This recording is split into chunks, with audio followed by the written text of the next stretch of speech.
not gonna lie, I keep wanting to rebuild something along. Okay. Good afternoon, everyone. We are live again with round 3 of the Vassal Tournament. And we are watching Justin Rasproteus against Sam Simon. And Sam has chosen to go first because he didn't want to get murdered by an Onager turn 1. And the objective he has chosen is Asteroid Tactics. So I am joined once again by Gilad Pillion, aka Matthew Ansley, current Nova champion. And do you want to go ahead and talk a little bit about one of the lists put in front of us? If you want to take a lead on Sam's? Sure. No, I can take Sam's. So, for those of you who don't know who Sam is, I'm going to lead off with You Should. This is the guy who took second at LVO this year. Last year at Worlds, he was in 11th, something in the teens. His only defeat during the cut being the Truthiness, Chris Fritz, the Nova champ before me. And this is a very, very, very similar list to what he flew at Worlds last year. If you're familiar with the Notorious 2 ship, this is its very, very close cousin, what was originally known as 2.5 ship, and is now more like 2 2/2 ship. And it's pretty simple. You got Price, you got Squall, you got a boatload of everybody's most hated Imperial aces. Let's roll down the line here. What we got? MMJ, Rhymer, so they can bomb you from a remarkably far distance. Tempest, Generic Jump, Mauler, and Black Squadron. So not as much anti-squad as you could throw in here, but underestimate this at your own peril. You guys still casting? We just restarted. How are you doing, Biggs? Doing good, doing good. Which one are you guys doing? You guys are doing table 1? Yep, we're doing Sam and Rasp. Okay, and I guess Mogrok is probably doing table 2 then. So good job. Keep up the good work. Definitely planned. Don't worry about it, boss. Yeah, he's at least in table 2. I don't know if he's actually streaming it. I don't have Twitch open. But yeah, and then to wrap up what I was saying, we got 2 Gazantes here, Comstat, Hundo, Officer Vader, which is pretty much a not quite free reroll with the Officer Ozzel on the Onager. So really what this comes down to is that you've got an Onager over here instead of an ISD. Better single shot damage. Well, single shot, single target damage is better. You can do it from a lot farther, which helps complement the incredible bullshit range that Squall can give you. But anybody who's played with a Quasar is not going to claim to you that it's a tanky ship. It's not a CR90, but it also doesn't have evades. So, and then an Onager again comes back to, if you let it keep you under that big gun, you're in for a bad time. However, if you can get around it, if you can start locking out that redirect, because it's the Imperial Liberty. You get around the front and it's going to try to run away from you because that's about all it's got left.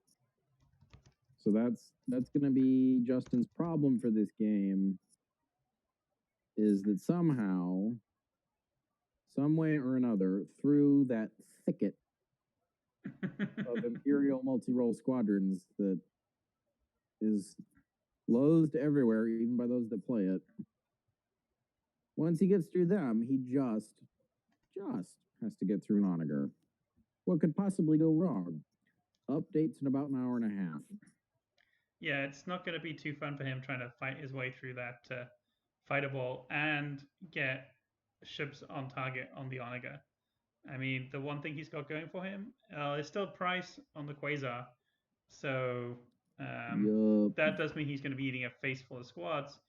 He does have ATN on his flagship, so there is that option of trying to stall out the inbound fighters by keeping Shara and Tycho close. The trouble is Tycho Bay does not typically survive well against that fighter ball for a long time. So Mahler runs in and says, "Oh, you are now already just a tie ace. Have fun." I mean, I guess he does have at his disposal the option of running. I believe Justin has a slicer tool transport. Yes, no, he doesn't. It's not in this list. No, he doesn't. That was Gink that had the slicers last game. The upside, insofar as that it's an upside, is that it looks like he's successfully baited Sam into at least getting most of the squads on one side of the board. But what's not going to make Rasp really happy here is that, yep, he's got to have to start deploying other ships. And Sam has already seen this coming, I'm sure, because he's a smart cookie. But these ships... Okay, never mind. Rasp is not doing at all what I thought he would do. Never mind, I'm a moron. I was expecting the assault... Well, I mean, I'm expecting the assault frigate and Admo to end up in the middle of the board, pointed straight across at full speed. So he has to actively choose between focus on those two, give the MC-75 a free run in, or focus on the MC-75, give the other stuff a free run in. Because that squad ball is nasty. Mm-hmm. It's going to take it 2 turns to kill any one of his ships. It's going to take the Onager 2 turns to kill any one of his ships. So they need to work together, and if... I don't know why that assault frigate's there. I would have put it another 2 inches to the right, pointing straight across. I mean, he is playing against Romedy, so he doesn't necessarily want to have Romedy firing through the obstacles. They're playing Asteroid Tactics, right? Yeah, they're playing Asteroid Tactics, so... But it's still Romedy. It's still the... You're obstructed, so I can shoot you obstructed. So I think that might be what's building into his concern. You also got to remember is Sam is running the turn 1 I shoot you and you die, which is actually kind of surprising that he's pulled his obstacles so close. Well, I mean, it just tells you where the Onager is going. The Onager is going to go to the left or to the right of his ante, and the Quasar's... I don't know where the Quasar is going to go, to be honest. Because it can't... Hang on, he's got boosted comms, but Squall is actually his limiting factor here. Because they need to start the round, they get long bombed at medium of Squall. So, yeah, and there's Admo way out on the wing, just as a... You can turn that direction if you want, buddy boy. I mean, I was messing around early on with a Onager Star Destroyer, and I did eventually drag down Admo, but Admo wrecked the Onager itself completely. So, and that was admittedly like my second game, and I was just pulling it out so that Geek 19 John Zaduma could pull out his new Starhawk and see what it could actually do. Onagers definitely do not like MC-30s. They're fast, they don't like that. They hit hard, they don't like that. And they're good enough at getting in the backfield and then all of a sudden crash stopping and staying there that Onagers have SADs. Which I don't think anybody in here is really going to say that they don't deserve at least a couple SADs, but you know. Nope, not at all. What I was saying right before we went live, though, Jamie, is I keep wanting to take some time, and it would involve getting my MC-75s back. They are with John now because we thought you would be meeting I was gonna today. say, yeah, until when that decision was made, it was a reasonable decision. That decision was just made in February. Before certain facts were known. I was gonna say, and the decision was actually made back in like December when it was decided that I wasn't gonna be down for the Atlanta Prime. Or for Christmas. Well, yeah. Thanks, Australia. So yeah, at the time it was a reasonable decision, and then we had a pandemic. Stupid viruses stealing my ships from me. He's got Cataclysm, not Raquel, right? Yeah, he's got Cataclysm. So, does he have Strat? Yeah, no, he doesn't. So, depending on where Cataclysm puts its token, Justin can pretty easily force this shot to be long extreme. All right, we got Because the Onager's pretty far to the right. Do you have a copy of this current Why is standings? I will in 2 seconds.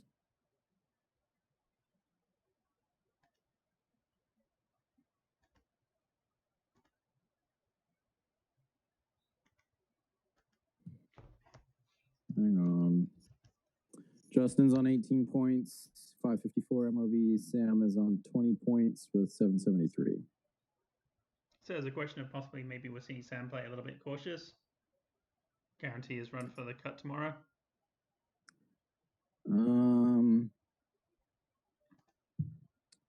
Not gonna lie, that'd be my move.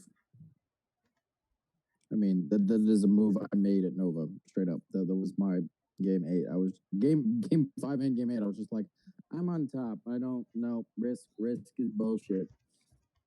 I don't believe in risk.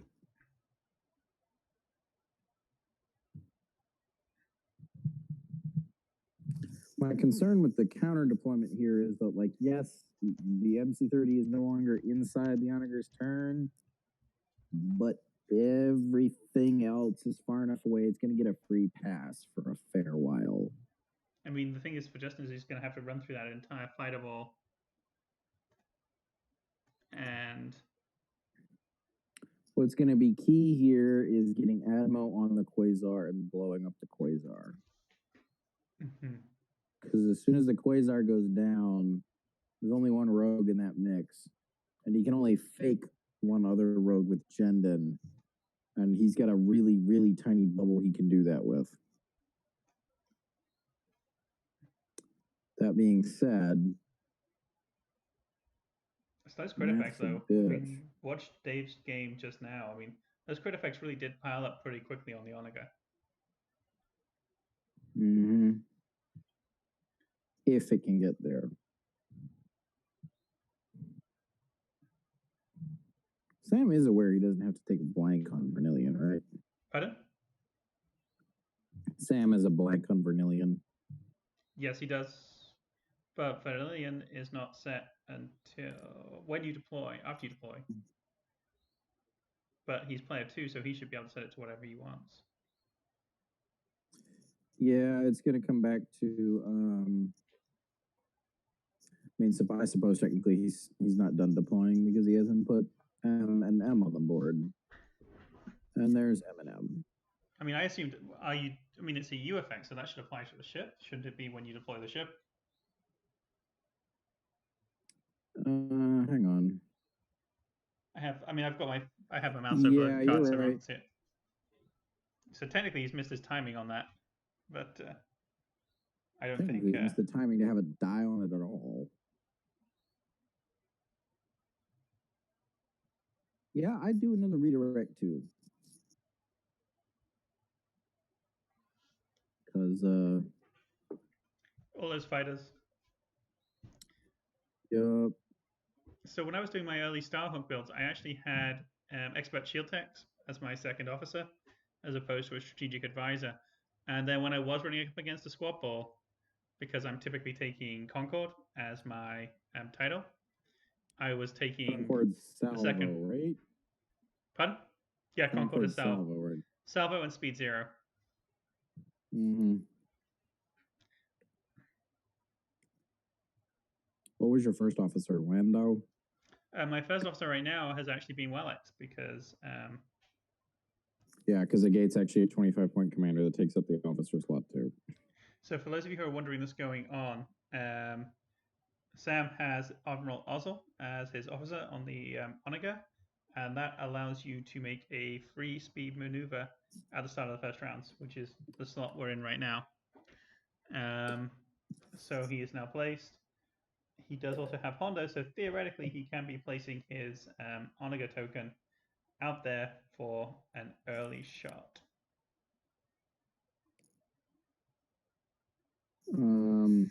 Have we got a nomination for what Price is Price. going off? Price is after deploying fleet, so that should be right now. And they're doing Bale right now. Oh yeah, Bale is decided first. Because Bale is on the Paragon Assault Frigate. Which he's supposedly gotten a fair amount of work on. So technically we're a little bit out of sequence right now because it should be Bale, Price, and then Ozzel, because Ozzel is top of turn 1 before Command Isles, whereas Price and Bale are both at the end of deployment. Yeah, 4. they've noticed that. Luckily. Yeah, it looks like 4 for Bale, which is pretty standard. Yep. Both Rasp and Geek 19 have been having a lot of fun with those boarding trooper Paragon assault frigates. I keep meaning to try it, and I keep flying other jank-ass bullshit instead, like Devastator expanding launch. Because walking up to a Liberty and one-shotting it is just glorious, let me tell you.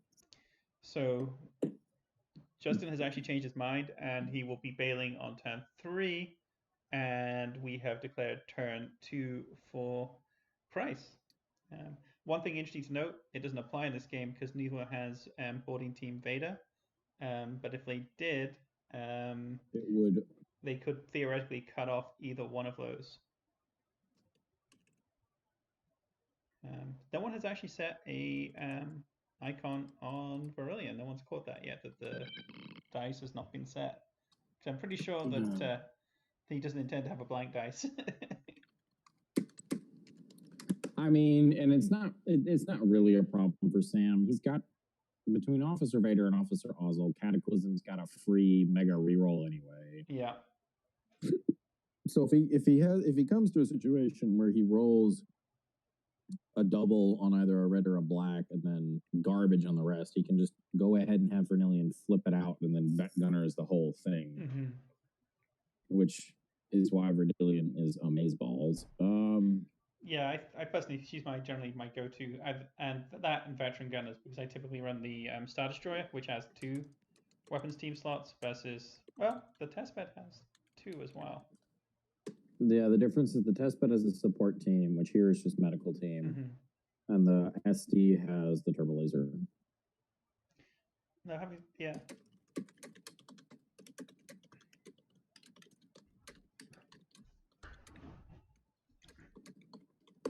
If you'll just excuse me for 1 second. No, you're fine. I'm chatting with Paul, blanking on his last name, but I know where I can. This is why you should write bat reps, guys, because you end up writing useful things down.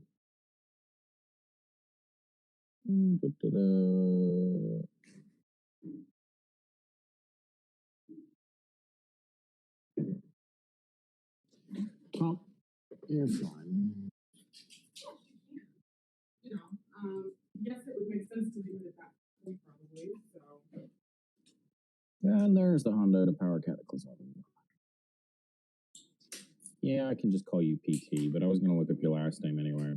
So, for those wondering why I'm muttering to myself, I'm talking to Paul Tomaszewski, otherwise known as PT106, in another channel, text channel, and we were just discussing that it looks like Rasp was just an itty bitty little bit too scared of what Hondo Cataclysm can do, and he's ever so slightly too angled toward the short edge of the board to make these turns as quick as he's going to want to. If he was Medine, there are many versions of this list that are Medine, I think he'd probably be okay here, but he isn't, so he's not.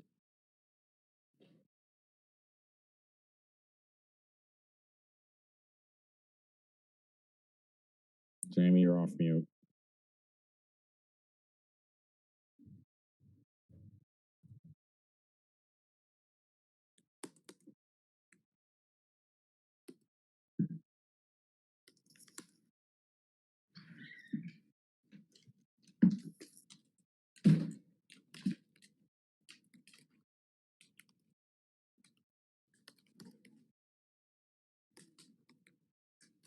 Yeah, I think so too.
Welcome back. You missed. Live. So we You have, missed Hondo dropping the Cataclysm token. and he finally set a token on the Gunnery Chief Varillion with an accuracy. That's not a bad choice necessarily at long range. Given his otherwise, I mean, Particularly with Admo at long What? range, or the yeah. So Assault Frigate. I think it's the right call here. Yes, all of Justin's ships have ECM, and then one of them's Admo and one of them's a gate. So extra ways to get out of jail free cards. But Sam's gonna struggle to generate accuracies natively. All he's got are reds. So I am on the record in multiple places not trusting my red dice any farther than a fire ant can throw them. So having that guaranteed ability to pressure Justin's tokens is good, because Merrick and Morna will, with surprising frequency, end up with accuracies of their own. And if he forces the ECM out to deal with the Onager, that's one less challenge for the squads to be through. It's not a big challenge. It's not EWS. It's not something like... It's not something I'd be worried about for him, but it'll still... My default with Vernillion is to grab an accuracy. How about that? If I see that all you have is larges, I might take a double, maybe. But the ability to say, here's 9 damage, oh, that blank's actually an accuracy, no brace, is really, really, really, really, really, really good.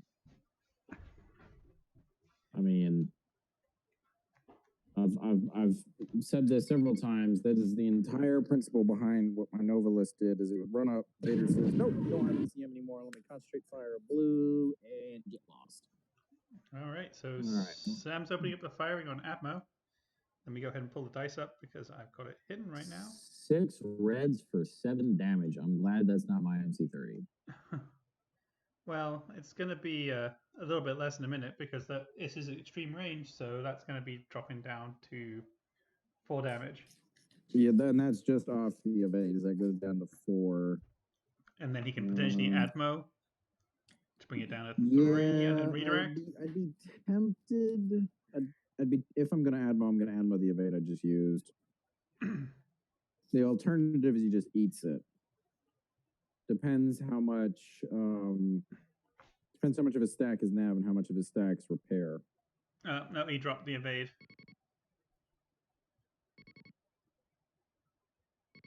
And he canceled it down to 3 regular damage. I don't know why he did that, given that was never going to pierce his shields as soon as he made that decision.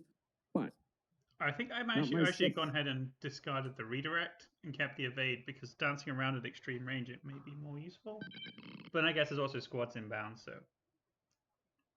Yeah, with the squads, I would keep the redirect. The evades are entirely they're entirely anti-Onager sacrificial lambs. Excuse me one sec. Harley, why don't you go sit with Mom? Come on, go. No, you stupid dog. Crunch. That's an asteroid. I'm glad this is not my asteroid.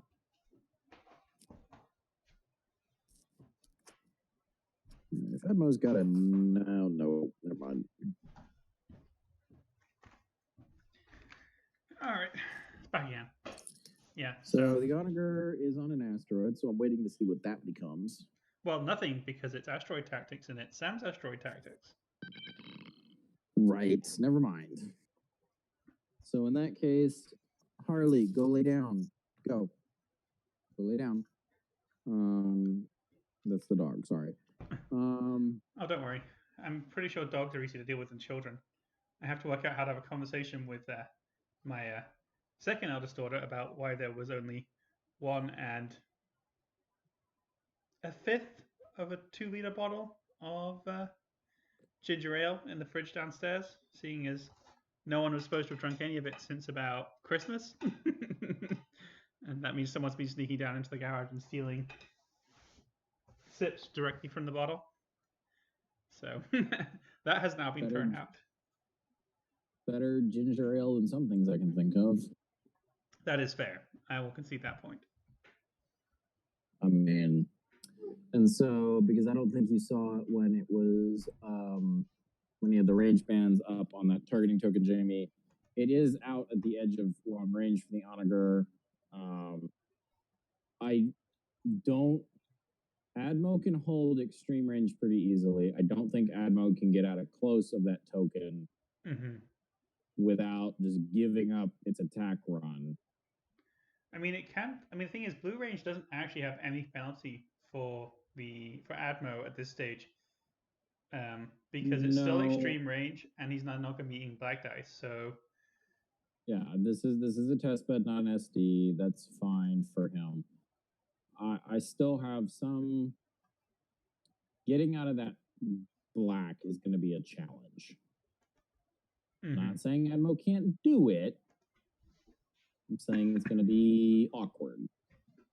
But as soon as Aspiration figures out how to most efficiently run over the GR75 in its way, both it and the Assault Frigate should have relatively little trouble skating around and hopefully catching the Quasar at long. Wishes and prayers and other such things helpful.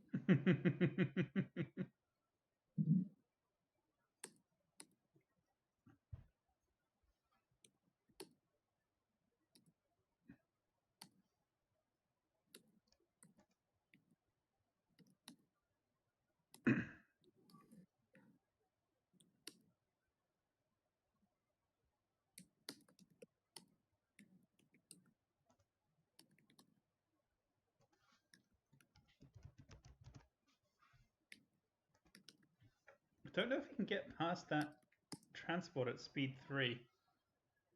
I think he's kind of boxed himself in a little bit. If he goes to the other side, he can get in front of it, but he's only going to get 22 degrees worth of turn. His best bet is probably a 2-1 inside turn from the other side. Yeah, I mean, at speed 3 though, he's blank 1-1 with a MC75. So. Yeah.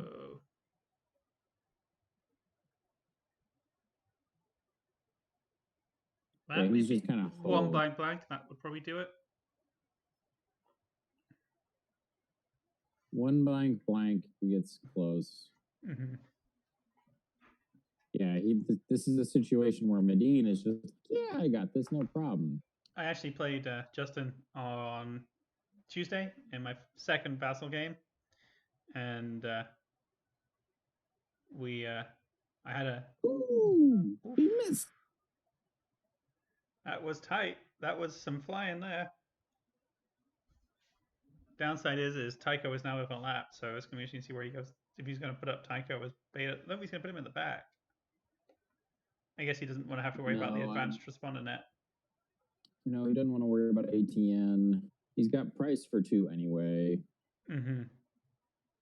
So my money If you're asking me to take bets, my money is that Squall's target is the MC-75 is going to get ignored until everything else is dead. If I'm Sam, I'm setting up for a Squall bombing run on Paragon for round 2, and hopefully Cataclysm finishing off Admo would be those would be my plays. And then hopefully the MC-75 takes long enough to come around that Squall is now safely skittering off for the backfield. And the Onager at that point just has to brawl long enough that the squads can make up the difference. Which, if I recall, yeah, it's an X-Rax ACM ordnance. It doesn't put out no damage, especially if you let it get a double arc, but a Kuat running up to you and just smashing your face in, it is not.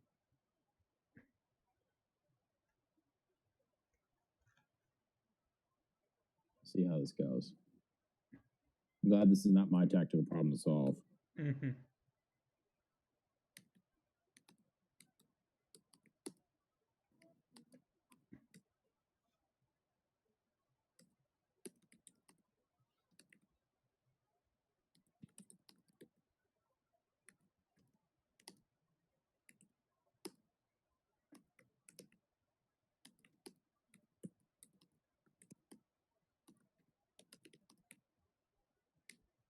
So Justin's bid is not high. I think it's only about 8 points. So it's interesting that Sam has little or no bid on his fleet.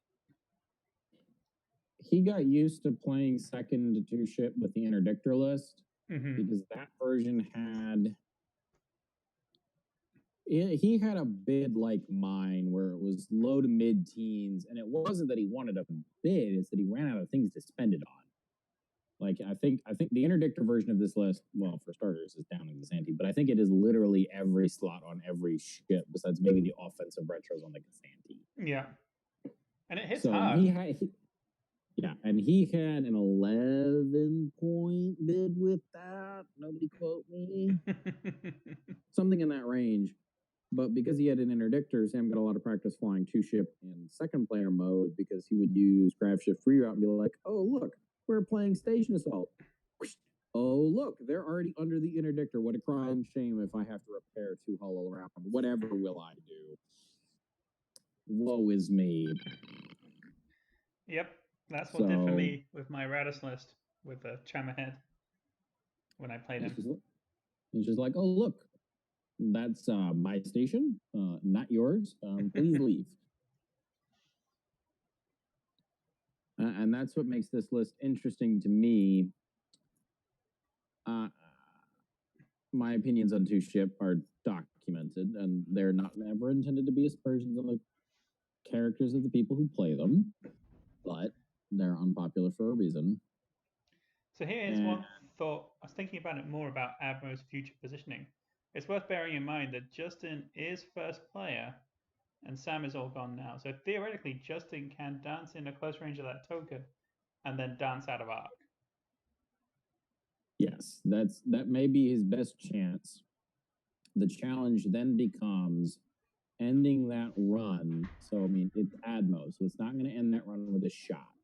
If that was Demo, Squall would be in real danger because now Demo could very easily make that run and end it with, oh, here's a black dice shot out of my side arc and an Ninja Tech Ram for good measure. But Admo is not Demo, so it'll end up in close of Sam's fleet. I would probably won't get to shoot until round 3, which is a long frickin' time under that many squads. I mean, I would almost say is I wouldn't bring it in on Squall. I'd bring it in on the Onager. So you would try to cut off to the right, make a super hard turn. Yeah, and try to hit the Onagers. I guess that's hit the Onager's starboard side. Yeah. And then, yep, that's the wrong direction. You want the assault frigate going the other way, Justin. Come on, you're a smart guy. There we go. Justin, if you ever listen to this later, which you probably won't, I love you, bro. But yeah, Oh. that's gonna bring the assault frigate. Yeah, so Michael, from a question that I just sorry. got texted. If Admo does successfully get out of the ignition arc, which is an if, Yeah. that will force the ignition shot onto the assault frigate, which will definitely be at extreme long. So that's, and well, this is Astor Tactics. He's got Exegorths. He'll have obstruction if he fucking wants it. Mhm. But yeah, my Mark 1 eyeball says that's any of the assault frigates options are still well inside the Onager's ignition arc. Yeah. But that's not really what Justin cares about, because it has an evade, it has a brace, it has ECM. It's not going to get insta-gibbed, especially not at extreme long. And that will let Admo get through, which is what he wants. Is ideally what Justin wants is he wants to force the Onager to make an uncomfortable decision. The trick is actually doing that. So, details and all that good shit. So this is Vader's ride. He's traded up his TIE Advanced for a pair of Gazantes. Yeah, hot take, and I know this is an unpopular take, but what else are takes for? I don't think Officer Vader is nearly as good as a lot of people think he is. That's not at all to mean that he's bad. Like, he's up there next to Leia, Hondo, and Ahsoka for, oh, you have a free officer slot on a Gazanti? Why not? Yeah, he's 1 point. Cough into your elbows, people. General Grievous managed to do it. You can too. And he was a robot. Cyborg, Matthew. Yes, he was a cyborg. He was not a robot. That pissed him off a lot. So, like, Officer Vader's good. Like, if I was building Sam's fleet, I'd absolutely include it. I have a lot of lists that would include him, if not for the fact he's already running around as the boarding trooper version of himself. Removing nasty things like titles. But this whole idea that he's completely replaced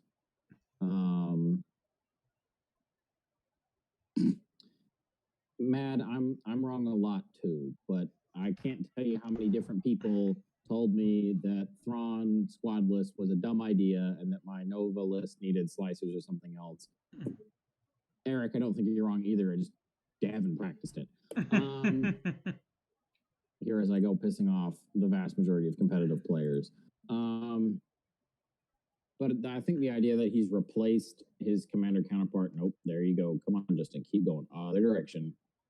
There you go. You can't do that at speed 3, but it's a nice thought. I mean, what speed is he right now? He's 3 right now. With an engineering token, so that limits his options somewhat. I mean, it's pretty maneuverable. At speed 3, it's probably its favorite. I'd cut to 3 to get that extra. Well, no, I think you may actually be right here. Stay at speed 4, make that looping turn. Yeah, because you could do 2 blank. And that will pretty much guarantee that he'll get through the arc next round. Yeah, I would have personally probably rather had well, he's got a nav command on there, so he can. Yeah, he's got the nav command. The repair token is from Hondo. Oh, okay. So I think. Oh, shut up, John. No, you do not need to sell dem papes. You've got a blog. Yeah, I think the idea that he's replaced Vader Commander is a bit overhyped. Vader Commander, I'm not going to claim, is tearing up the meta or some underrated champion. But I think Toronto's thought that he's screed with a 10-point bump is also completely wrong.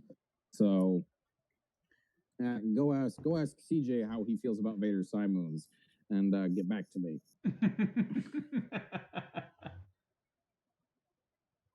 No, Justin, your first idea was the right one. You're doing it Continue wrong. through. You can get through it. Your first player, the assault frigate's expendable. It's a cruiser. They're built to die gallantly. That's literally their entire job description. I mean, I just feel like if he's not bringing something to put pressure on the Onager now, then If he goes wide, the Onager just gets a shooting gallery. and you've already seen what Sam's Vassal Dice does already. Yeah, and like if he sends Admiral along, the Onager gets a shooting gallery, and like, okay, maybe he prevents Sam from getting a close range ignition shot. If he turns in, he prevents Sam from getting a close range ignition shot, and he forces the Onager to move for real, not just keep sitting there. Yeah, because if he's he's finally listened to us. He drops 2. Got to speed 2. All right. Well, I mean, that's a shooting gallery. He's got a big choice. I'll give him out of the arc. Yeah. So this might end up working out better for him than you and I thought. Yes. So credit where credit's due. Neither of us thought he could do that, and he did. But both of us were also much more focused on trying to win the game. I was going to say putting pressure on the Onager, but potato French fry. Maybe we're going to be completely wrong, and Justin is going to show just how wrong we are. Justin, we like you. You're a great guy. We do not mean any of this. Yes, the Onager is still pressured, but it's probably not going to have a shot. Okay. So here's the thing why we're wrong. He now can go first with the assault frigate, and the assault frigate is now out of arc of the Onager. And that's why we're wrong. Yes, and I'm watching, Mad, I am watching you post messages. I've got enough room below the Vassal screen to see 1 line's worth of text, so if anybody wants to keep yelling at me, you can do it there. Or the YouTube stream as well. There's totally valid to yell just there. Well, then, Jamie, I'm relying on you for that one.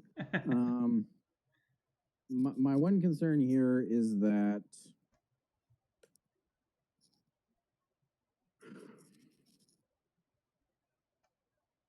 I guess you are adding spice. You weren't fine. Colored commentator who's not speaking. I will grant you that this move has not necessarily delayed when Admo is going to get to grips with the Onager. The flip side is that he wants to stay at dinging the Onager turn 3. I think Hondo's going to have to come out for that nav token to get it back up to 4. MC30s don't have nearly the same bonus reach that you can get on a Star Destroyer by cranking it over at the last second. And an ISD can only barely get to close from beyond long. That MC30 is a fair bit past beyond long, even after that moves next round. And 1 hit from Morna. 1 hit from Morna. Thank you, Morna Powers, for doing nothing.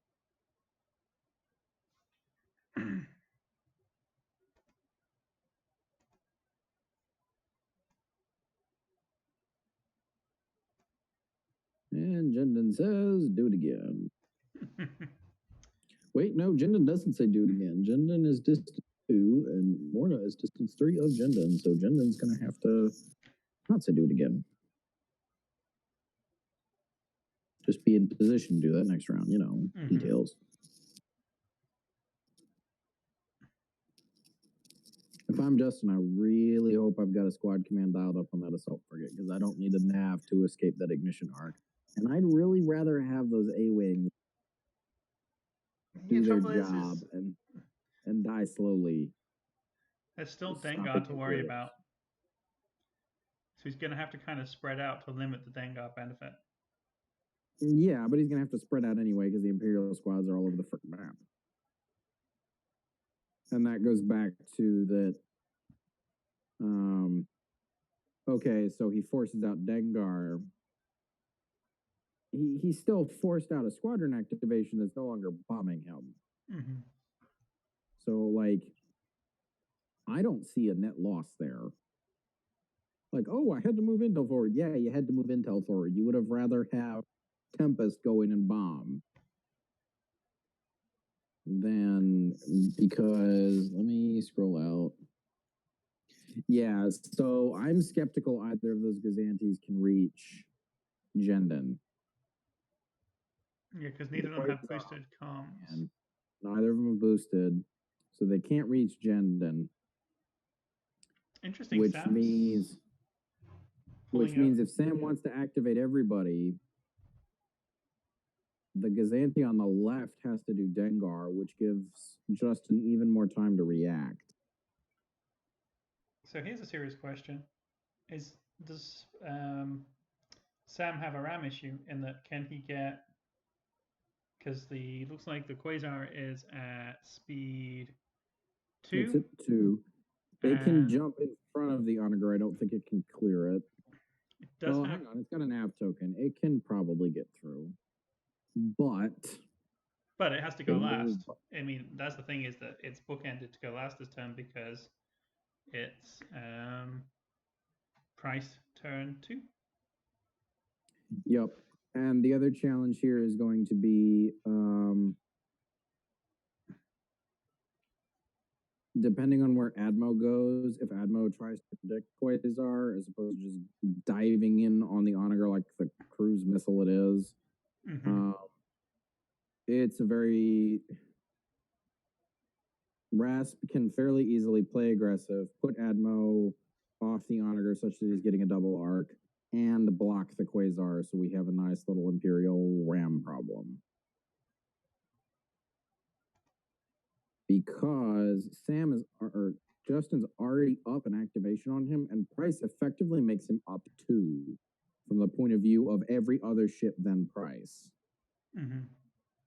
So what Justin can do here is he can be like Stratad, the Flotilla, the MC-75, and at this point, or the Assault Frigate, depending on how worried you are about the ignition shot. I mean, I would probably say he's going to go with the Assault Frigate first to get out of the ignition shot and not have to worry about it. I mean, he's going to have to eat the fighters. There's nothing he can do about that. So why make their job easier by eating the ignition shot? Yeah, you got a point. But that comes back to the MC-30 will have perfect information for its run. Yes, it will. And then that puts pressure on the Quasar. Does the Quasar still go after Paragon, or does it need to rethink its life choices and go after Admo? Yep. Because if Admo is left alone, it will gleefully chew up that Onager and spit it out whole.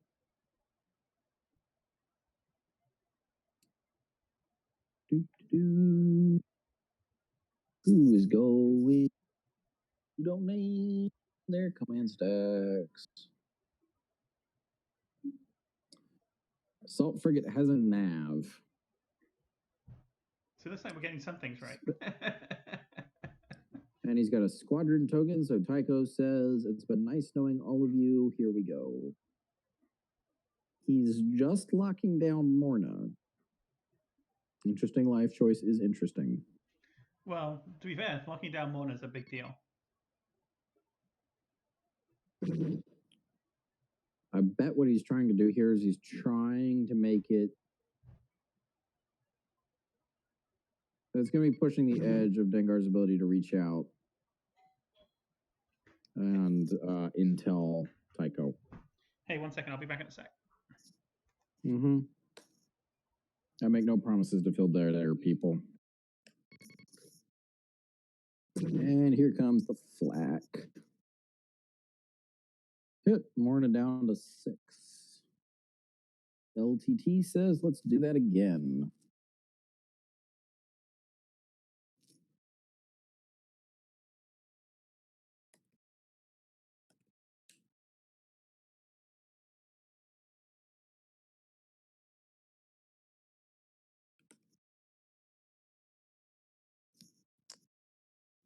Justin, not that you can. I mean, Matt, if you want to jump on, by all means. I don't think Jamie will object. Just to having more people in here to talk.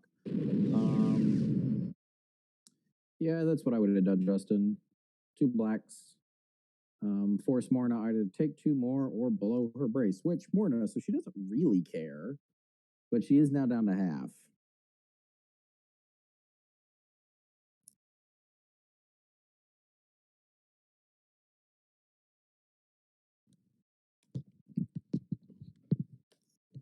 Why'd you How's it text me going? micro? I'm writing a 1-pager to follow up on slides I wrote. When did I write these slides? 2 weeks ago, Awesome. and I fucking hate it because now I have to remember what I thought, and now I have to make those thoughts intelligible. Sure, you're fine. What we got here? So Paul just texted me asking why not add a red given LTT reroll at least one of them, if not both. My one concern with that is that the LTT rerolled red is as consistent as a black, but the other one isn't.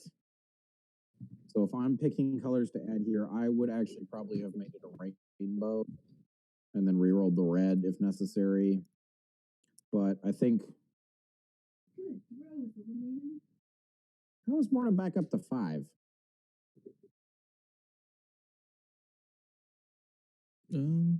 She braced. Oh no, I see. Okay, no, never mind. She should be on 5 because she was on 7 before the shot. So it's this is 3 braced to 2, not okay, never mind. All is legal. Sure would suck to have an onager that can't shoot this round, wouldn't it? Oof. I gotta say, yeah, when I saw this initial deployment, I was concerned about some of Rasp's choices, but he's done a pretty good job avoiding this arc. I'm still concerned that the assault frigate is, and the assault frigate, I think, has gotten to a point where it's at least going to contribute at red range. I still have a lot of concerns for the MC-75 being able to do anything. Yeah, I think that's probably valid. I mean, speed 3 is Like, great, but he was also not 45 at the short edge. He was more like, I don't know, 55, pushing 60. So my concern with the assault frigate was it was too far over. My concern with the MC-75 is that my concern on the assault frigate was the angle. My concern on the MC-75 was the distance. Yeah. So I'm going to apologize that I'm not sorry to everyone listening, but my dinner's here and I'm going to be eating while casting. So go eat, Jamie. We're fine. I'm sure my wife will come downstairs and ask me to start working on dinner in a moment. Can I help you, doggo? I don't know what you want, but okay. Squadron command on the squadron token for the MC-75, presumably to get Shara in there. All right, go away, dice window. You're not helpful. Aiming at Merrick, maybe? I mean, can she reach? Don't get me wrong, speed 5's a long way, but I'm out of Vassal practice, so I'm... Okay, using that red band as that's probably right at the edge. But then again, going towards Merrick puts them both at risk for being tagged by Dengar. And Mahler. Yeah, but sure, I can get there. And probably what he Sure wants. can get there. If I'm Rasp, I'm actually sending Shara toward Black and Reimer, because I think Reimer's sticking over that asteroid, so he can lock them down. That's what I was thinking. And then he can force Mahler and the Jumpmaster to pick, because that's a Jumpmaster, guys. It's not Dengar. Oh. He can force both of them to pick which A-Wing they're picking on, because for the Jumpmaster to tag them both with intel, it wants to be where, irritatingly, Tempest is. Actually, it wants to be where Morna is, because Tempest isn't even touching Tycho. So I think Justin has successfully used Sam's aggressiveness and cleverness against him. I think. Also, Reimer is actually entirely inside that field. I'm zoomed out a fair bit, so I'll take your word for it. Yeah, no, I zoomed in to check it. Okay, so I would still send Tycho. I would still send Shara that direction just to force the intel challenge. Yeah. Even if I can't get Reimer, I'm locking black. I potentially shoot it down, or I shoot it. What's her face, Morna, who doesn't have a brace right now. So oh look, 3 damage. You're on 2. Sure would suck if you had to shoot at somebody with counter. What a crying shame that would be, wouldn't it, guys? That would be rough for Morna. No offense, Sam. You're a great guy, but I kind of want Justin to win this. Just on the principle of the thing. The principle being that he's the underdog and you're not. Principle being that you didn't bring an onager. I didn't say that out loud. I know, that's what I did. Fair enough. A lot of good blocking. Yeah, this is Justin is demonstrating why. But hang on, does that give him red on the MC75? No. Oh, dropping the speed Sam 0. is currently trying to figure out what in the world he can do, and the answer is a whole lot of nothing. Suddenly wishing he had Raquel. Yeah. I think that's the wrong place to put it. I don't think he's going to be able to clip Admo with the token. Because I think Admo. I don't think it matters if he clips Admo with the token. I think Admo can pretty easily dodge the arc. Mm-hmm. Yeah, as long as he has a nav command coming up, he's going to be able to take that one little click on the first turn. And then he just drives down that wedge at the Gazanti, and he should be able to fit his nose in there, so he's got close range. If anybody can make that maneuver, it's either Justin or Chris, but Chris isn't playing, so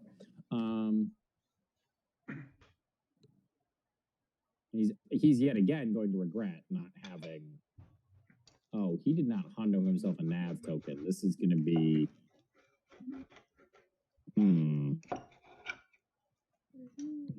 Rest just says, I just realized I don't have a nav token on Admo. Fuck. Haha. So I'm running ahead of him by what? 5 seconds, maybe 10. Because that was entirely why I had my high opinion of this Admo move. It was predicated on him hondoing about 15 minutes ago, giving Admo a nav token, zooming in there at speed 4 and being like, "Lose! Your speed 0, I'm obstructed. I win this trade." Well, he did plan to do that, apparently. Yeah, he saw the repair token and thought it was a token. I would feel worse for him if I didn't have a list of times recently where it's like, I'm gonna Hondo, and then I don't. I think that's happened to everybody who's played with Hondo. It's like you read my Nova bat rap, and I'm complaining that, yeah, I'm gonna Hondo so I can Vader off these scramblers. You know what I didn't do? Hondo. I did not Vader off those scramblers, and it wasn't for lack of desire.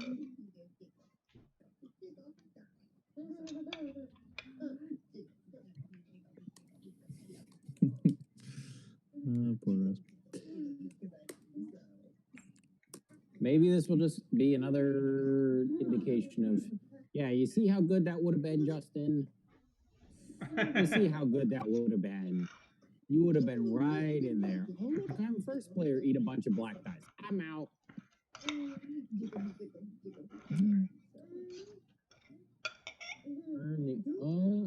Well, from there he can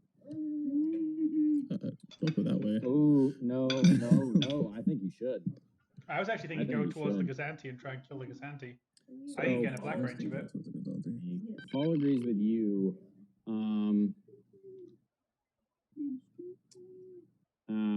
I actually disagree. I think he should go straight and click out at the end, because by cutting to 0, ironically, I think it may be relatively difficult for the Onager to ram, or for the Quasar to ram the Onager and stay where it is. And if it does that, he's first player and he runs around behind him. But if he clicks the other way and the Quasar...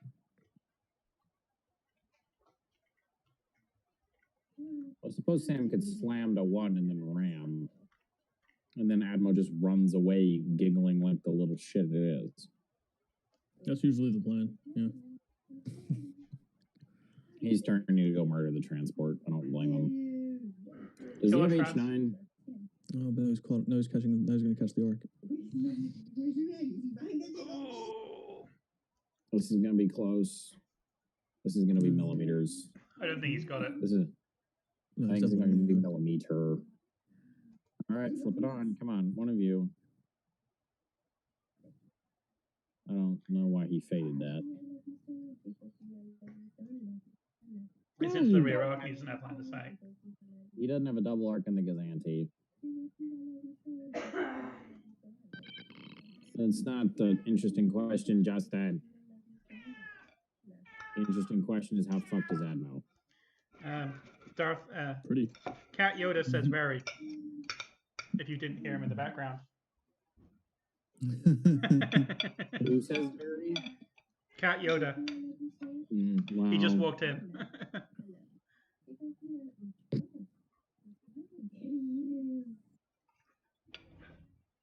Oh, let me turn off all of these notifications. It's not that I don't love you guys, it's that I don't care. I'm guessing he doesn't plan on having Admo there at the beginning of the next turn. Oh, for the Onager goes the next turn. I mean, ooh, he did jump. He did get out of it. Really? Who's it again? Well, he's given Sam a choice here because, again, assuming nothing dies, I assume, he's back to out-activating Sam. So the Onager has this awkward choice of it comes up to speed 1 and comes forward. It comes up to speed 1 and rams the Quasar, which is probably the most likely. Or it stays at 0 and avoids a bunch of rams, but the MC-30 just hooks back around, says the debris field is acceptable casualties, and rips open the rear of the Onager. Yep.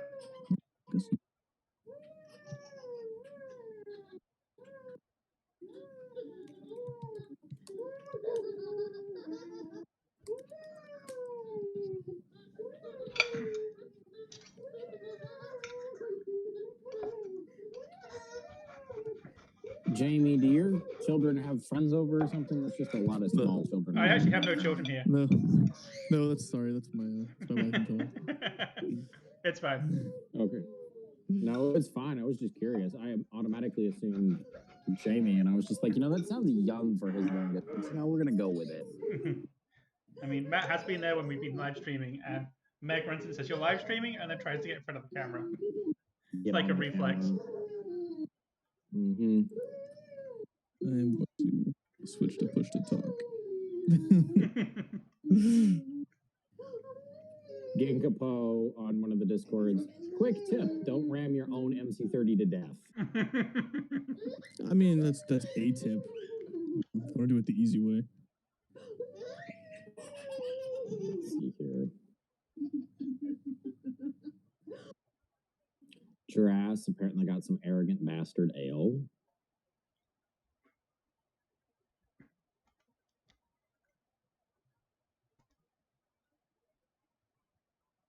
Yep. Yep. People are talking about, oh, by the way, Kenobi is amazeballs. Yeah, that looks like a great card. EST and brace means I have to roll 5 damage to hurt you. on every ship that is true for. The closest you can come to that is Mothma Foresight with Durlin, which you can only do on one ship. So, every time I see somebody be like, Kenobi doesn't look that good, what are you smoking? And please stop. Oh, really? That's. I was gonna say if you could just send some my way, but all right, sure, yeah, please stop. Here, we'll cut a deal. Send it all to Mad. Job. And on paper, I am subject to random. Somebody on here assuming that Venators will have the same defense token suite as an ISD. That seems like an assumption to me. I'm not saying it's a bad assumption. I'm just saying that's an assumption. If I'm FFG, I just rolled out this whole new token. I'm expecting a lot of salvos with course. I just went to all this effort figuring out how to make it work. I'm gonna use it. That jump master is blocking nobody, or is this just this is no squadron? Is that just that's just the squall movement? Yeah. Never mind. I was about to be very, very disappointed in Sam. Yep, there is an approximately 2 squadron stand sized hole for Johnson. There we go. Has he got Because Tycho? remember, kids, distance 1 plus distance 1 plus a squadron stand is about distance 3. Yep, he's got both of them. Fun information brought to you by Strategic and VCXs everywhere. Because Imperials don't have strategic at all, do they? No, we have this one weird guy with a J in his name. Johnson? Jeb? I never can remember. He definitely doesn't make the most consistent damage in the game more obnoxious. Hey, what if you had the front arc of an ISD-2 for half the cost, almost all of the mobility, and depending on the situation, infinitely more durability? That sure would be broken, wouldn't it? No, that sounds fine. Up there with giving a small ship a scatter. Ouch, 3 damage. He's got to redirect it onto the facing shield as much as it's going to hurt him. He doesn't want to do it, but that's got fuck all to do with whether or not it's what he has to do. Yup. And that's the trick with redirects. There's this whole sub-game in defense tokens about how do I maximize my defense tokens. And it is surprisingly deep.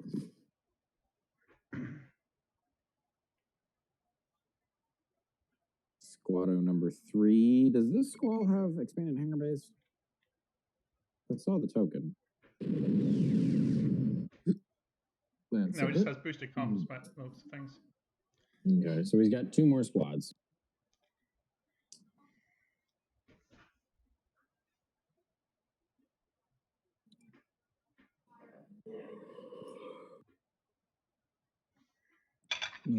Does he take the hit here? Or does he... I would strong... Well... Because redundant redirects...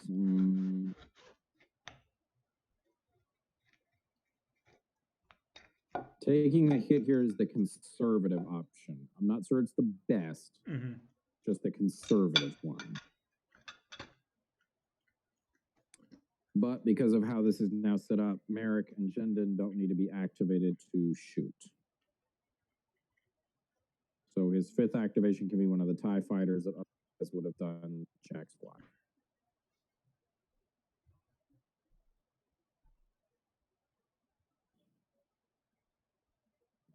And you know that Merrick's going to put up 2 separate crits. Well, that's part of it. And then the other challenge is like, what if,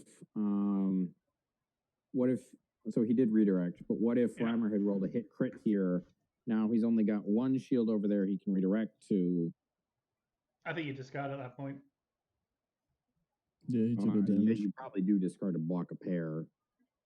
I mean, he's still got an engineering, so he can tokens. So he can move some shields around. So He can move some shields 4 blue dice from Merrick from now, which is a long time.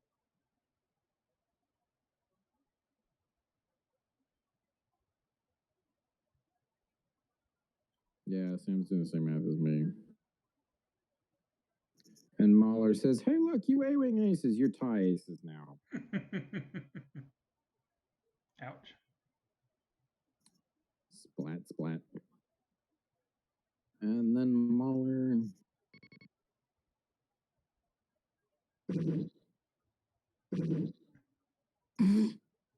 It's like my Mahler.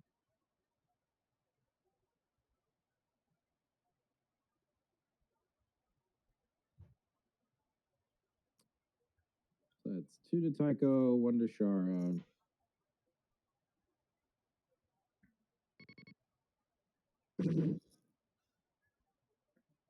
And scatter.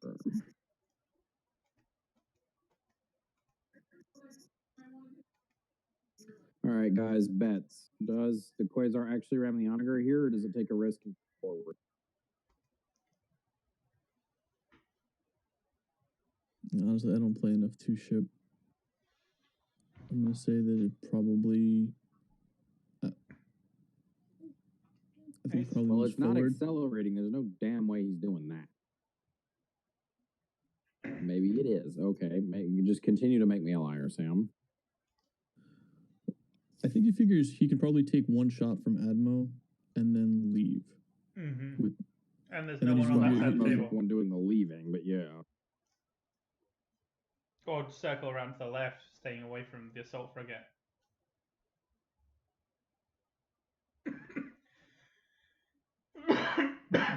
The only thing is, if Admo knows you're doing that, it has a chance to kind of switch target. He's well positioned to chase if he needs to. Sam, are you insane? He's still got options to get out of there. That's the thing. Yeah, which is why I don't know why he's looking at the option that involves.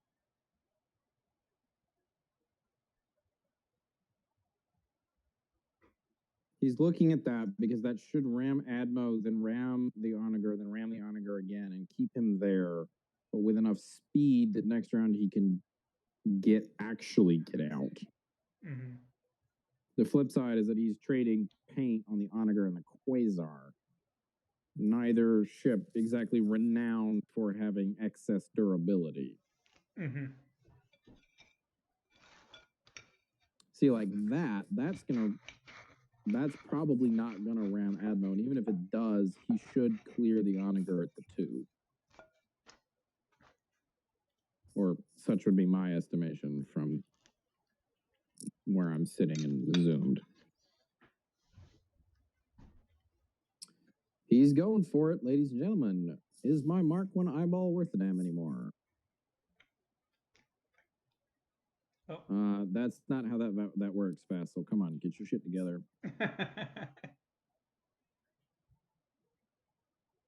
Okay, does he clear it at the 2? I can't tell if he cleared it at the 2. No, he's in place. But he does clear it at the 3. Glad that's not my Quasar. It'll probably survive that 1 shot from Admo. I'm not worried about this shot. I'm worried about Admo curving to its left and just waiting for the Quasar to catch up. Because at that point, that means that the squads are chasing Admo and not chasing the cruiser. And we're going to call the MC-75 a treaty battleship. Driving in at the Onager. And there's 2.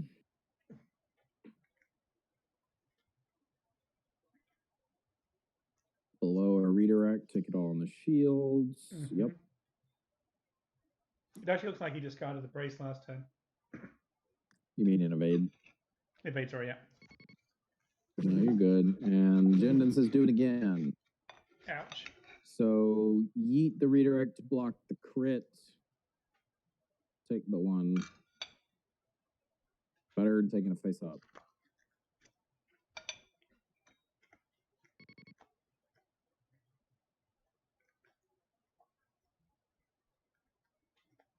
If you can catch up with, I don't know that the Quasar can't kill Admo at this point with it by itself with the dice, and maybe like one other squadron. So Admiral's got the repair token. It can shuffle some shields around. It's going to be...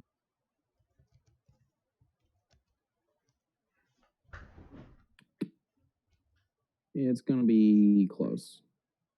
I guess it is.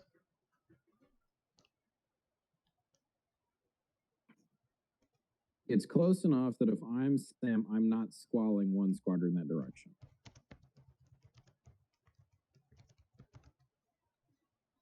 And that may be all the distance the assault frigate needs to get through. I will also note that if the Quasar actually manages to get out of the assault frigate's red range, he's giving up that Exogorth shot because the assault frigate will gleefully LTT Black Squadron into oblivion and let Shar get away. Or at least that would be my play. I mean, does Black Squadron care? So what?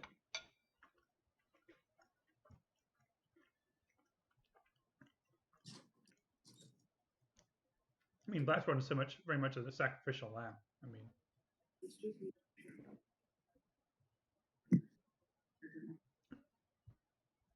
We get to start dinner soon. I will come cook and stuff to mashed potatoes. I'm gonna be off and on for the next little bit, guys. Making dinner. okay. I'll let you know when I'm actually jumping off. We got a couple making? minutes. We're just gonna do a simple shepherd's pie. Ground beef, mashed potatoes, cheese, corn. Throw it in a pan. Throw it in the oven. More effort than ordering pizza.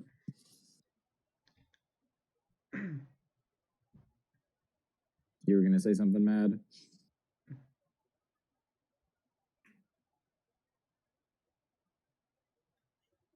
All right. Well, maybe we'll see you before the end of this game. We'll see how it goes. Moskovka Brewery. Paul finds the weirdest, and I mean, Paul, I'm not even going to attempt his last name for us night up. Finds some of the weirdest drinks. That he If does. y'all haven't seen his last name, it's, I want to say it's 8 or 9 letters, and like 3 of them are Y's, and they're the only vowels. And there's an H, an R, a Z, and an N carrying the rest of the name, and it's just.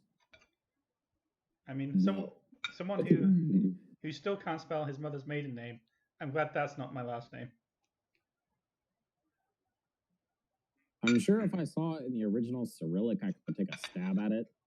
But that was one thing that I've discovered to my mild shock, is that ever since learning Russian, I see Russian words transliterated, and I have no fucking clue how to say the word. And then you hand me the Cyrillic, it's like, oh, you meant this. Why didn't you write that? Oh, no, wait, hang on. What? Not only is it only worth 2, Justin, you can only have 2 shields on your butt.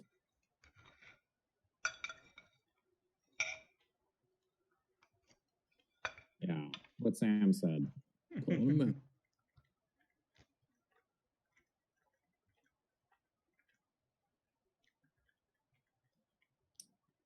All right, well, I think the ideal APT here is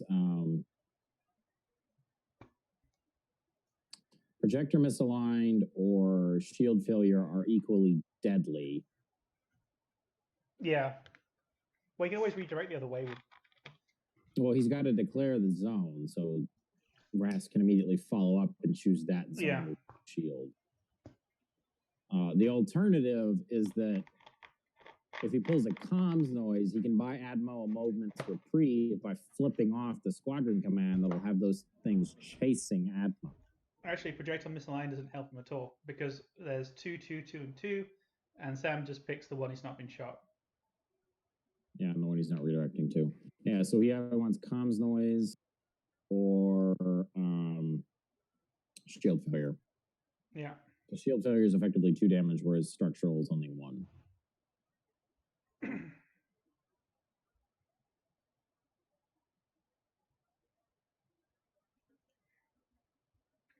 Second turn in a row, that Onager doesn't get to shoot. Its ignition is hot. So sad. So sad. I'm pretty sure every time an Onager loses an ignition chance, an angel gets its way. Or some appropriate Star Wars metaphor. A Jedi gets its lightsaber. Sure, let's go with that.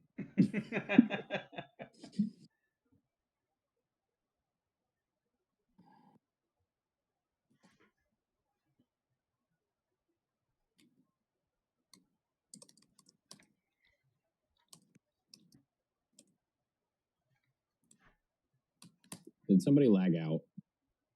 I feel like somebody lagged out. Yeah, I can see a blue dice. I don't know what that's from. Who rolled that? That's the Merrick after the cancel.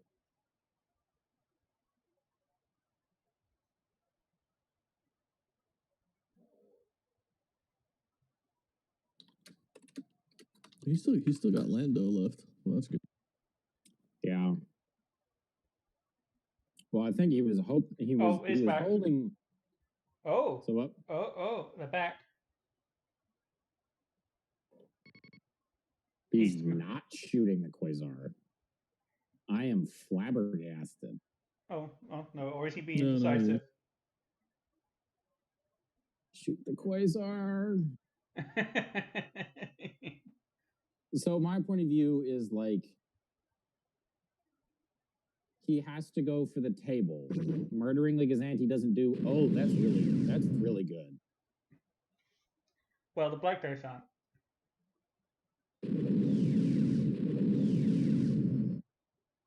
That's still 2 guaranteed hull damage. Lock brace, lock redirect, 2 on the shields, 1 to the hull, and then the APT. So now structural becomes more of a choice. Yeah, now structural and shield failure are now just as good as comms noise. Although, if you're leaving it to me, I still want the comms noise. Turn off those squads. What's it gonna be?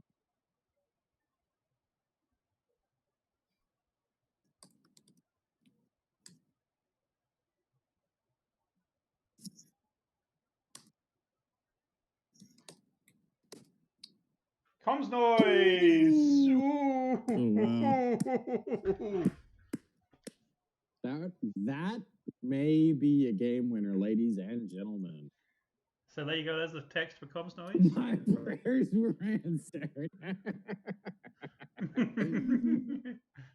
Ooh. Sam will now change the top command dial. There's no way on God's green earth he's doing anything other than setting that to a... Confire? I'd actually set it to a repair. Confire puts Admiral in danger.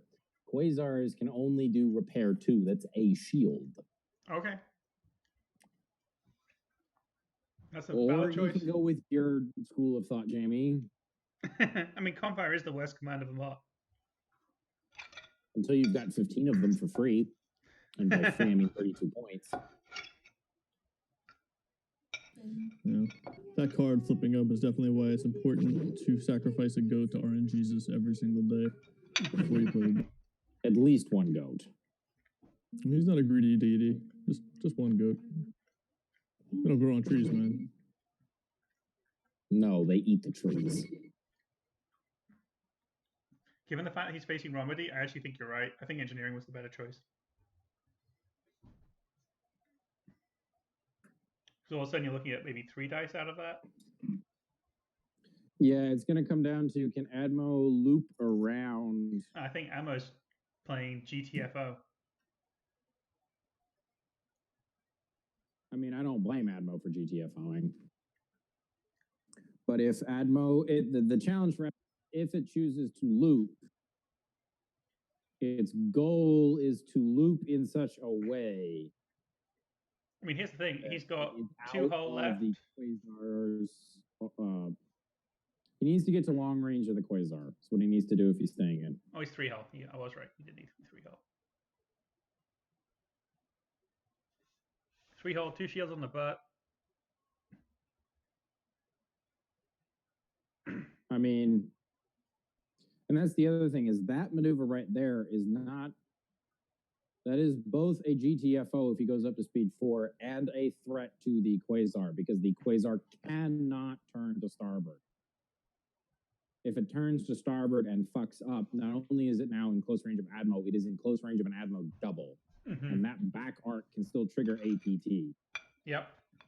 I don't think he can get to 4 though. Doesn't he have an AV command? Wasn't a it was repair token, you're right, yes. So it's working out for him in the end. Literally shielding his end. Yeah, well. I think that's the best choice. Yep.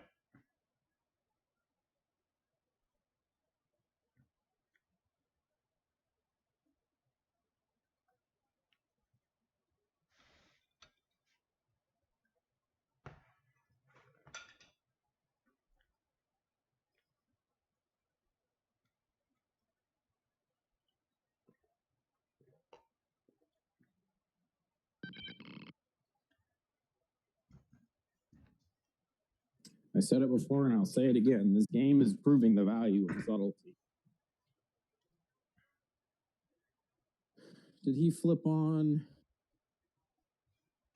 Did he get out of medium of the Quasar and the Gazanti? Oh, yes, yeah. he did. And it was on the Gazanti. I hadn't seen on the Quasar yet. No, the Quasar just flipped on. He's got loads of room. Morna's short. Morna can run up, but now she's got to do it under her own power.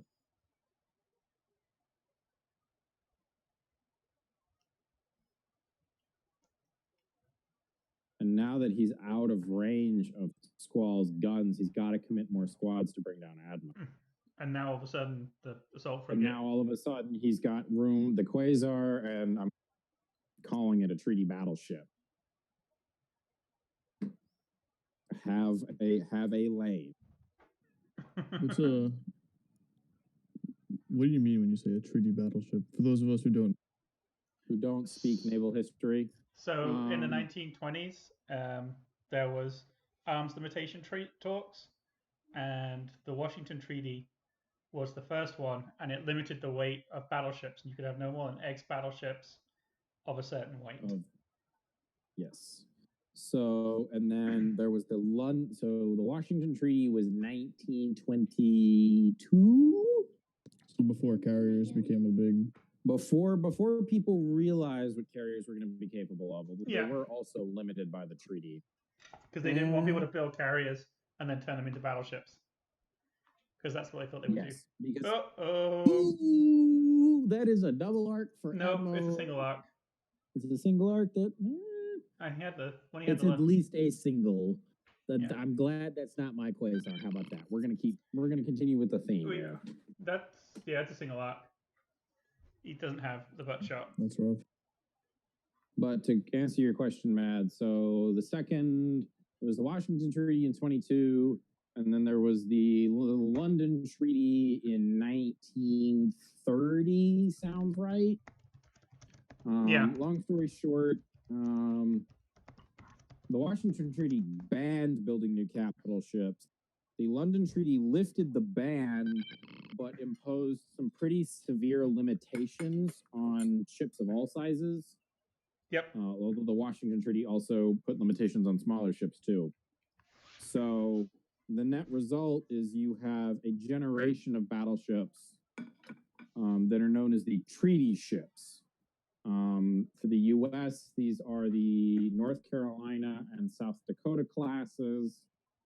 For the Royal Navy, these are KG5s. the King George V and the Nelson class is usually rolled in here, although they've got their own weird list of exceptions that I'm not going to go into. But the treaty battleships were all characterized by the fact that battleships built before and after, so for the U.S. Navy, the standards of the 1910s and not the Revenge. What predated the Revenge, Jamie? The class, the Queen Elizabeth class for the British in World War I. And then afterwards, ships like the Iowa, the Vanguard, and the never finished Lions. Every other battleship in history, the limitation is technology. Mm-hmm. How big are your shipyards? How big a ship can they hold?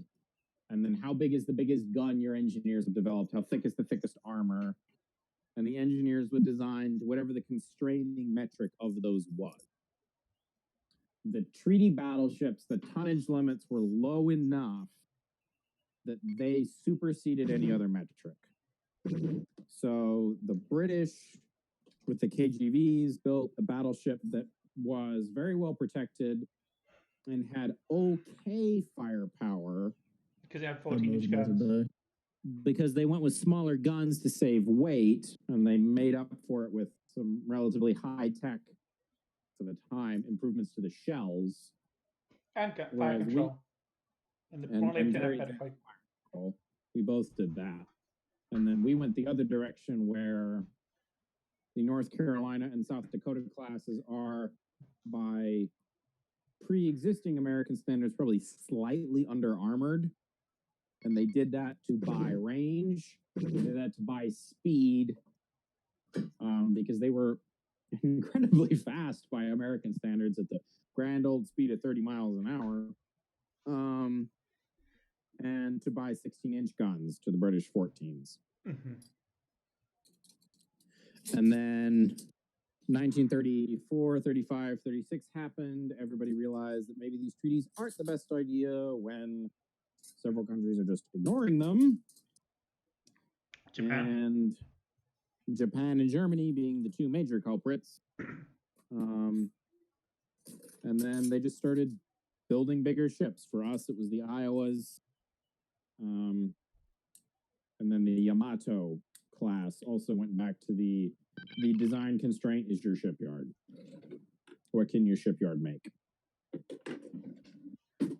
So when I call the MC-75 a treaty battleship, I'm saying it's a well-rounded ship that isn't necessarily exceptional, except that it is well-rounded. Yes, and of course they have to be large bases. Paul, they're battleships. I'm trying to draw a comparison between the MC-75 and the ISD, where the ISD is just a true battleship. It is the biggest, it is the best, it has everything that its designers could want. There are no limitations on it. Adam says it's more like a pocket battleship. Which Adam? Davis from Atlanta. I mean, you're talking about the Bismarck. I mean, if he's referring to the Deutschlands, that's definitely insulting to the MC-75. It's not that bad. It's not that undergunned. If he's referring to Scharnhorst and Gneisenau, I mean, they were more cruisers. Pocket battleships. I mean, the Germans officially called them armored ships, but they officially called the pocket battleships that too. I'm of the opinion that the relevant comparison is. Adam says the Onager is the pocket battleship. I'm more willing to buy that. I would actually say it's more a monitor. You know, those ships of the Royal Navy, and I don't know if the US Navy did it, where they basically said, hey, we've got some spare battleship guns, but no battleships. Let's shove it on a barge. Okay, let's fire shove it on a support. barge. Start questioning our definitions of seaworthiness. Although, to be fair, I think it is, until Yamato was built, it was a British monitor that had the record for largest gun installed on a capital ship. Because one of the monitors got the 18-inch guns that were originally intended for Furious that they test fired once, cracked the ship. Because that's what happens when you put 18-inch guns on a 35,000-ton hull. Don't do that, kids. How much were the Iowas? How much do they weigh? 45 as built in the 40s. They went up to 55 or 60, high 50s, 60-ish when they were rebuilt in the 80s because radars weigh a ton. I'm really glad I asked that because I thought you were calling it a treaty battleship since it wasn't going to shoot. No, I was making a strategic assessment of it. I'm not going to say that the pocket battleship comparison to the Odyssey is wrong, because it does fill the whole, if it's fighting the way it wants to, it's going to win. If it doesn't, closed requirement. But I think you have to come closer to the present to find a real comparison. I would much rather compare the Onager to a cruise missile submarine than a surface ship. Except it's a little bit easier to see it. Yeah, except it's a little bit easier to hunt now. Maybe it's one of those old cruise missile boats that had to circle before firing, like the Echoes. Alright, that's going to be a scatter alert. Did we ever end up finding out if Admo has rain? Oh, actually, no. Admo has range in the Blizzard. Never mind, I'm dumb. I'm just also dealing with setting up for dinner. I believe Admo has range. Admo did take, what's it called? It has close range on the, what's its name? The Quasar. It did take 2 attacks from Mythal and is now down to 1 hull with no rear shielding. Does it still have Lando? Yes. It does still have Lando. Does it have any defense tokens left? It does not have any defense tokens left. So unless Lando pulls some crazy shit. It's down to 1 hull? 1 hull. 1 hull. There's a reason everybody calls them cruise missiles, because they never come back.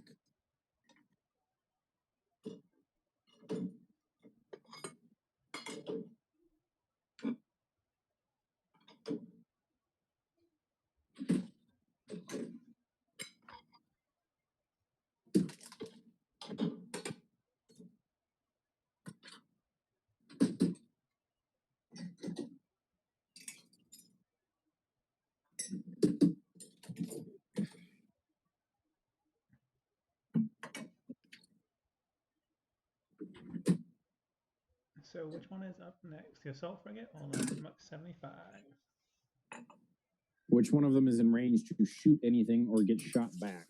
The assault frigate has a side shot on a transport. But aside from that, I don't think he has range on anything. Yep. I actually think the assault frigate needs to do something to take out that jump master, because if he can get Tycho over to Morna, he can keep Admiral alive. If he doesn't do that, he can lose Admiral during the squadron phase. Has the jump master taken any damage? It's at 4, but you could still. I don't know if I don't know if he has any other way of shooting it, or if he can get a squadron command onto Tycho. If you can get a squadron command at Tycho, best. The other thing is that he can LTT and he can LTT Reds and fish for that double, but a hell of a risk. He went for he did it against Black. If he can get Shara free, Shara can maybe down the jump. I don't fucking know. I think the jump master is also locking down Shara, as is Mythal. Yeah, but if Black dies, then Shara can at least shoot at it. Because as long as Black's sitting there, it's got escort.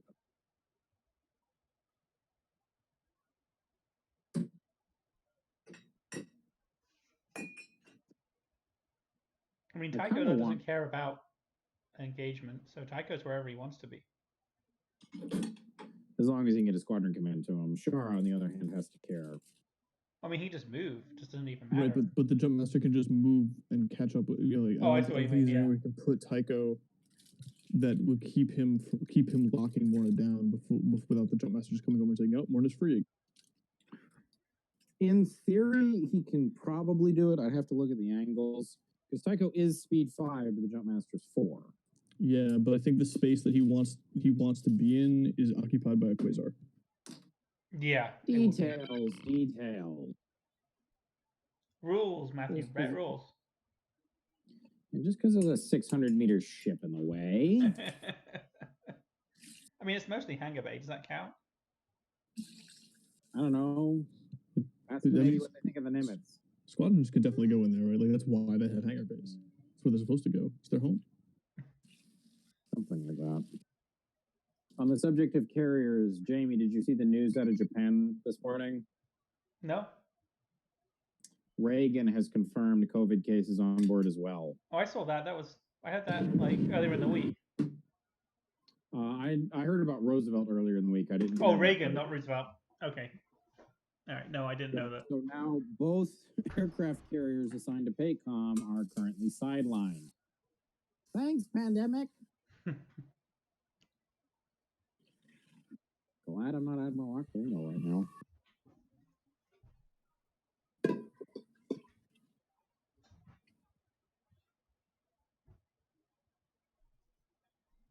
What round are we on, guys?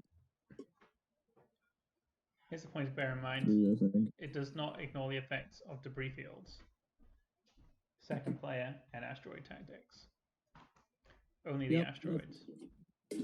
That's why I was surprised earlier when Sam was doing some measuring with the quasar, where the quasar was going to end up on the debris field, and I was just mentally thinking to myself, Sam, it's a debris field, not an asteroid. That's from the last Poor Sucker U-10 one.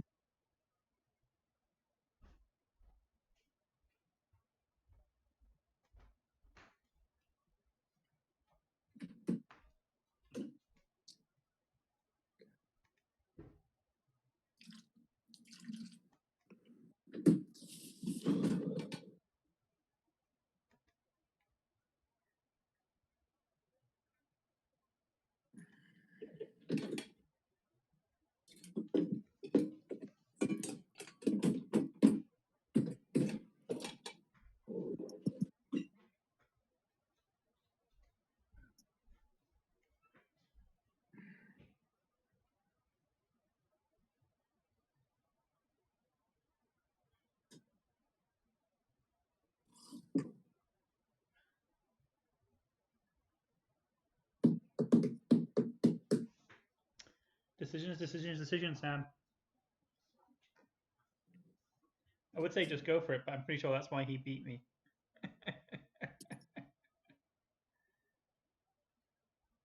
Is the small glass pan big enough?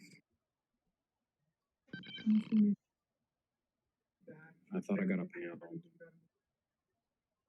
Okay. Well, it's just determining whether or not I clean it or I pull out the other pan. That's just the one I need to clean. I'll clean it. All right, give me a second.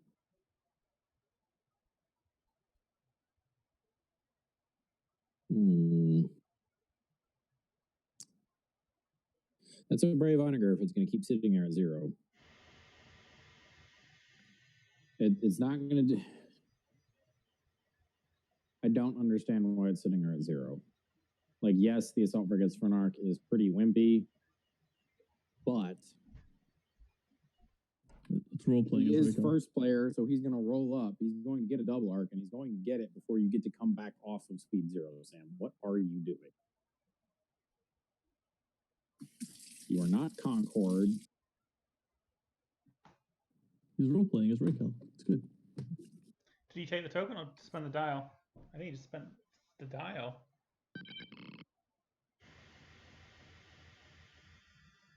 I'm just going to So go much, silent for a so second. much the better for Justin because it means he can't as effectively Zoidberg out of there.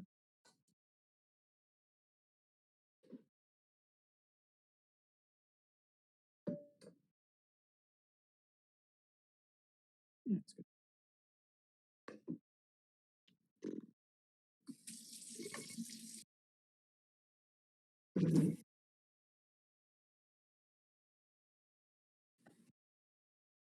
Remind me where you live. Is she up in the Northeast somewhere?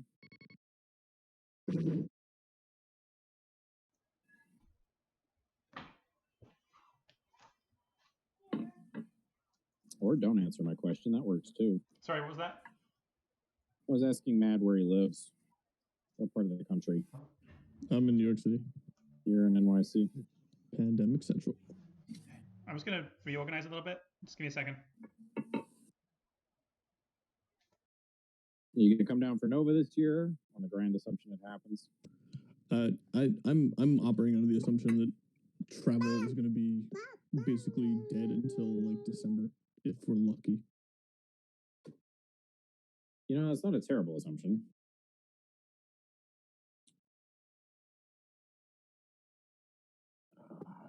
The only reason I'm not in Chicago, well, I've got two reasons I'm not in Chicago. I'm not in Chicago because I don't want to be a carrier for people around me who have weakened immune systems, and because I didn't want to be quarantined for 11 ever when I get back. Thanks, DOD. I think we're in Manhattan now in my apartment, but I think we're gonna head over to Brooklyn soon, because this is too small for us. Say, what is it? You, your wife, and your kid? Yeah, we have two children. The other one is already with her grandparents. It was, we kind of saw this coming and we started moving, but then we had something kind of derail our whole plan, and now it just kind of threw off all our timing. That is unfortunate. And I remember you doing something vaguely medical for a day job. No, I don't. I work in the courts. That's right. So you're still dealing with all this bullshit just in the, oh, how are we going to meet our constitutional obligation to give people a speedy trial now? Kind of. I'm in civil courts, so I don't have to worry about that. When I was in criminal, that was more of an issue. And what New York is doing is largely they're letting a lot of people out because the jails are screwed. They're saying, fuck it, we'll deal with this later. Largely, I mean, New York had already just passed some pretty serious bail reform, so we're already trying to kind of stop confining people unless they truly needed to be confined. But enough of this nonviolent drug offenders, just you murdered somebody, aggravated assault, you stay here. Yeah, exactly. Like, those people need to be cut off from society. If we caught you, smoking some weed, then we don't really need you in jail. But speedy trial is still an issue because you can't do such. You can't delay. You can't delay forever. So. Right. Arraignments are being done virtually now. I'm curious how many things that we're doing right now virtually because pandemic will survive, the pandemic. I mean, if anything gives us the kick in the ass to switch to a more digital economy, I can't imagine a better boot. Yeah, I wouldn't disagree. You getting much background noise from me? A little bit, but not a lot. Okay, yeah. My wife is watching TV, which is thoroughly deserved, so I just repositioned myself so I'm a little bit further away. Doubt. Actually, does Tycho have more enough from that position? Pardon? Yep. Well, yeah, yep. What if he gives the MC-30 a squadron token? Engineering doesn't help it. It's just got to run away. If he gives it a squadron token Can it reach Tycho, though? That's distance 3. Actually, it looks like it can. And medium range is a little bit longer than distance 3. But Morna has yet to go this turn, right? Yep, and Mahler's over here doing his business. Mahler needs an accuracy on the roll. Yeah, well, we all need a lot of things. I hate I'm pretty Mahler. sure you couldn't. The list of people who would not tell you they need $1 million is pretty freaking short.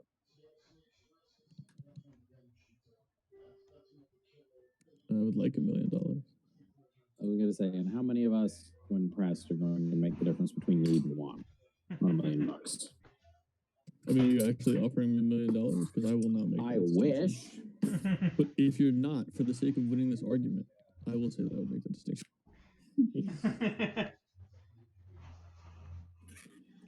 I work for the U.S. government. What makes you think I earn anything resembling money? I earn health benefits. That's what I earn. And a pension. Yeah, and a pension. Me too, bud. I mean, they haven't stuffed you in a 401k yet. The Wait, do you DoD not No, get a pension? No, well, I'm more working through like I think I'm officially signed up for the thrift savings plan, which is effectively a Roth account. My not understanding a final is that salary for- pension. Yeah, not yet. But the upside is that I can throw up to 5% of my paycheck into that, and they will match me. They'll match me cent for cent up to 3%, and then they'll match me 2/4 on every dollar up to 5. So I'm effectively getting a 4% pay raise. But you know you don't make much money when all of your benefits here's how much money you make every year includes a pie chart that is a third benefits you didn't pay for but you get anyway. Yeah, those bennies are valuable.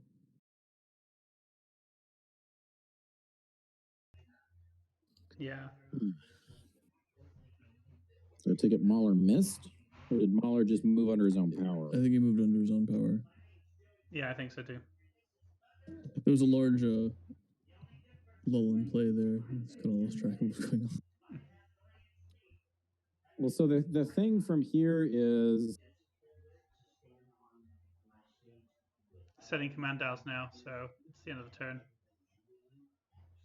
so what I'm working through right now is okay, I've got Tycho right there. If he moves away from Mahler, all Mahler can do to let Morna to let MMJ go back to being their usual dickish selves is just move. I mean, it's a question of whether it happens if he can get Shara in range. Or he just goes ahead and does nothing, just doesn't care about it, and sends the MC-30 off its own way. And I say the flip side is the MC-30 takes a shot and runs. And okay, it dies. Oh well. Yeah, that's definitely what's going to happen. Because it's crippled Squall, and Squall is now leaving the battle. It's at a perpendicular angle to where the remaining heavies are coming from. he does still have a Put front down the shot, Leon. does he? What? I thought he had front arc. Oh, must be true. Even if he still has to hammer the side arc, that's still a half-dead Quasar if APT goes off.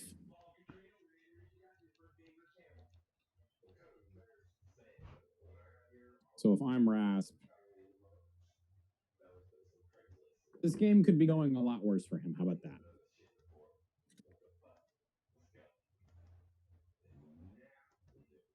Something always look on the bright side.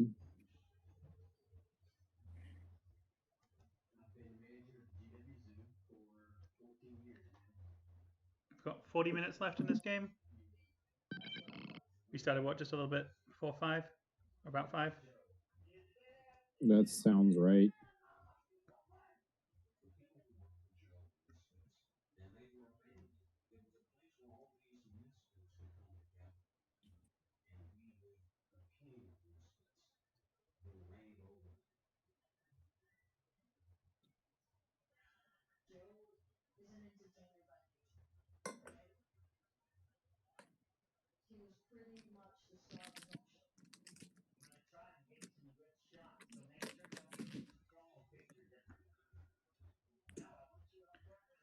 All right.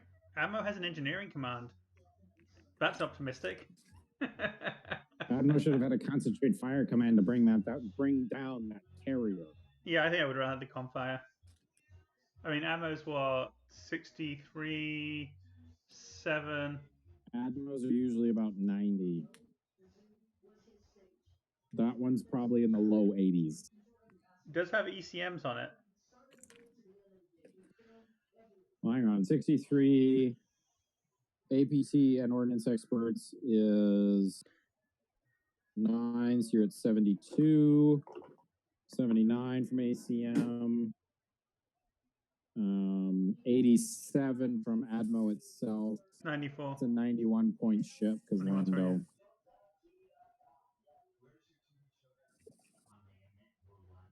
That's really bad. I did that off the top of my head.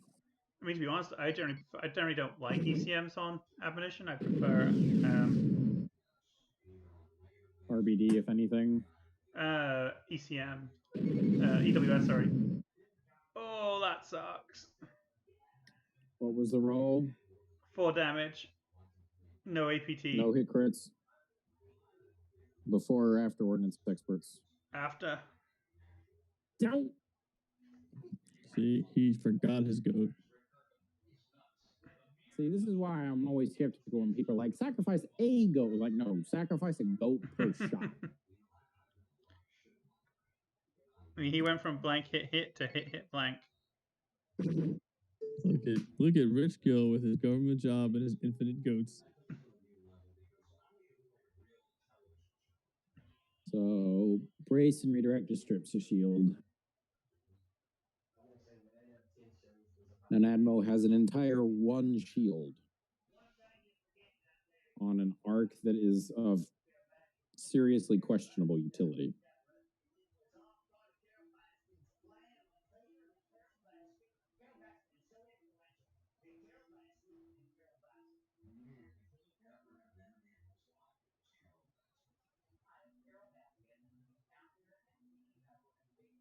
I hope he has nabs coming up. I mean, he's still going to get got by So he's still definitely within got range of Merrick. That's true. My question is at this point, given what just happened, my concern for Justin is that he's not going to be able to get the table. Because the Quasar is moving away from the MC-75 and the assault frigate, which means when the Onager goes down, which I consider a when, they then have to turn and chase it. There's not enough time. We're in turn 4. Yeah, it's not happening. It's turn 4. He's got to move into combat this turn for combat turns 5 and 6 to kill the Onager. It's going to take 2 rounds of combat with those 2 ships. I don't think they can do it in 1 turn. Not and that's sure shit can't. I'm pretty sure the Onager is going to be up to speed 1 by the end of this turn. He's not staying at speed 0 for another turn. Doesn't really help him. I don't know why he stays 0 to begin with instead of turning to point his gun at the assault frigate. I think he was worried about landing on the obstacle. It's 2 You're shields. gonna have to do that anyway. Get it over with. I mean, assuming Sam is down 120 something points, 130 points, he really has to kill the Onager to get the win. Because I'm pretty sure Tycho and Shara are dead. Lando says try again. Yep.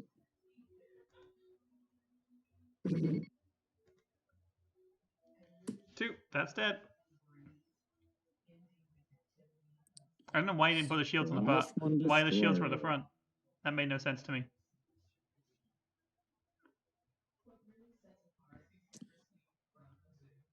Even if you put it on the back, it wouldn't have mattered.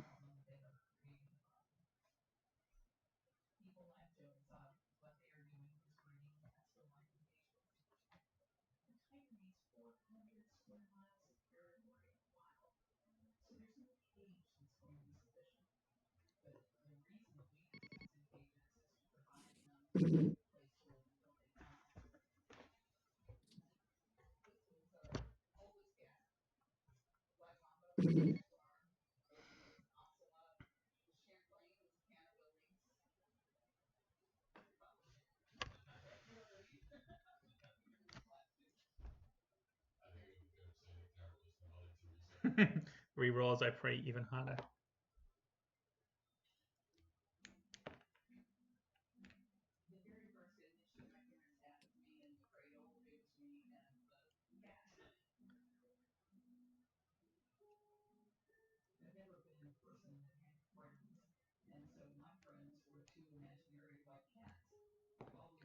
Oh, and Tycho's dead too.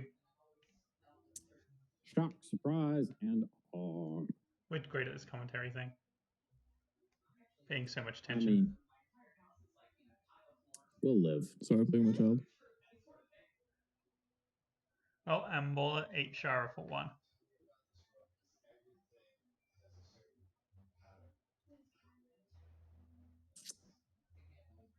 And that is why you assassinate the shit out of him.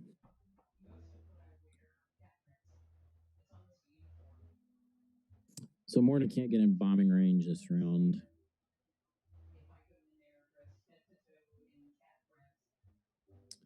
Oh, Lord.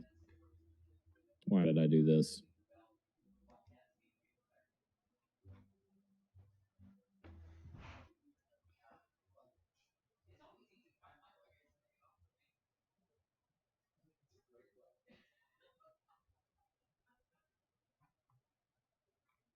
Oh, Lord. Stop. Somebody remind me to stop reading that channel.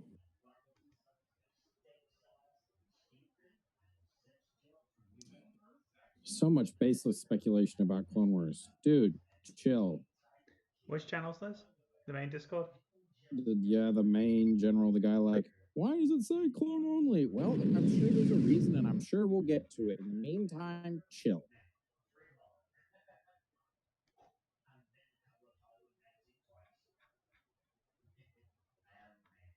And I have no idea what's going on with the aspect ratio, as people have pointed out. These do not look like pre-bleed cards, so I don't know.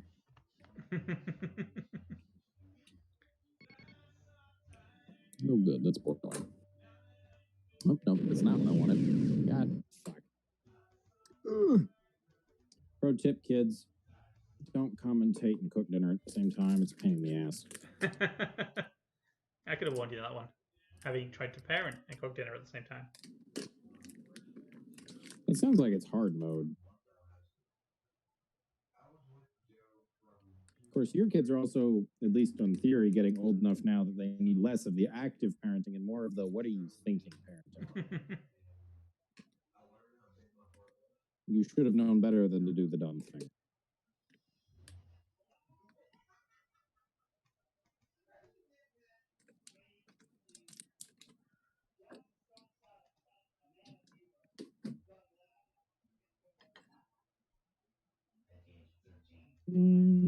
Yep, fuck.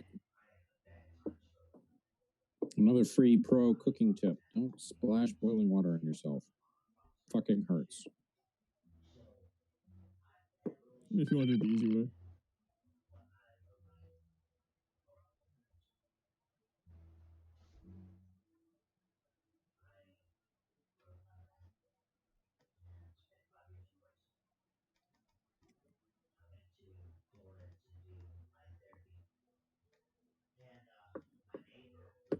I'm very intrigued on the principle of Rasp's list. It is very similar to something he and I have discussed a couple of times, which is how do you make a rebel version of my Nova list?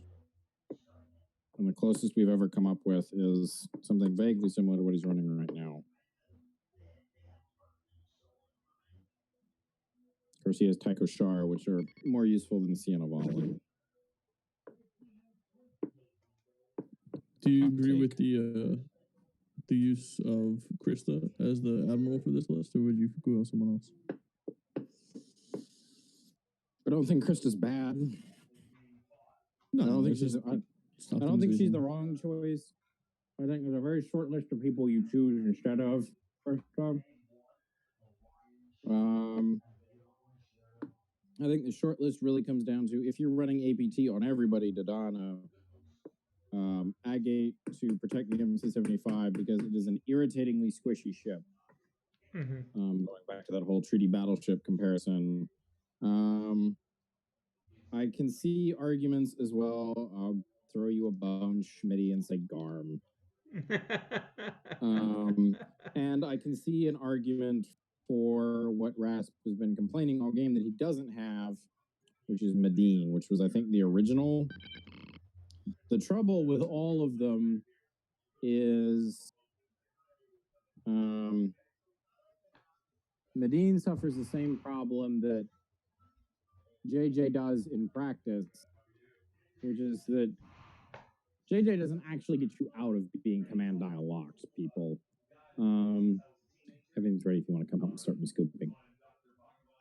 And Medine just doesn't even pretend to let you out of that. He's just, no, you are always nabbing. Medine is trapped into a nav command to make him work, and he costs too much for what he does. Yes. Yeah, I'm not going to disagree. He's JJ has a worse penalty. And you still need, at least for my playstyle, you still need nav tokens anyway. So you get your dial at the cost of, you need a better token economy if you're going to be con-firing the whole time. Which, why wouldn't you? So, I don't think Agate's bad. I think she's great. I mean, I love her on the Starhawk. Oh, okay, rephrase. She is a good admiral. I don't think she's bad in build. It's her, Garm, or Medine, really. Dodonna and Riken are on the list because when aren't they? Find me a list that's bad with Dodonna. I will find you a list that you intentionally sabotaged. What, you mean my 15 Pelfer list with no crit effects? I mean, I said intentional sabotage, Jamie. That sounds like something that Dave would have built. Harsh words. Shots fired. Don't worry, I'll start knocking us. Did they hit anything? Oh, he's obstructed, so he's throwing in a red and a... Ooh. 2 damage.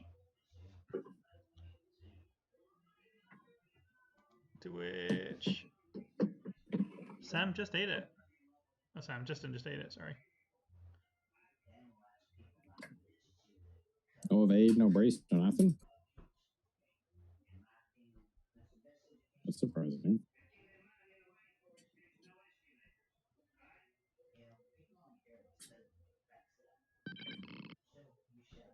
What are your guys' thoughts on this Kraken Admiral?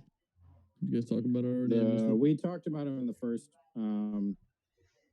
the previous game when that was all spoiled on the Discord, but I can run through my opinions on all of them again. Kraken's good. He requires planning. I think he's a bit more reliable than, say, Sato, who's the other admiral that requires a lot of careful planning to get the most out of him. But... So, like, on paper, he looks like a cross between Screed and Intensify and Weapons Battery Techs. In practice, this is all without knowing what the Separatist ships look like. I reserve the right to change every and all of my opinions as soon as we say Separatist ships, okay? Of course. Char has no brace. Scatter even. Scatter to live. Scatter to live. 1 whole point left. That's a dead Char Bay. So the challenge with Kraken is to get use out of him, you got to get in your opponent's face. He's looking at a lot of black dice ships, you would imagine. Well, yeah, so like he prefers ships that want to be in blue or black anyway, which, again, what's a Separatist fleet look like? Mm-hmm. But he is an engagement management skill floor is a lot higher than it looks to get him at a competitive event doing well. Because if and it goes back to tracers work both directions. If I can shoot you, you can shoot me. So if you're triggering Kraken, I have 2 of your ships at close medium of, or I have at least one of your ships at close medium of me, and another one in range by default. So that makes him, you got to get those ships in there, and then you have to keep them there alive.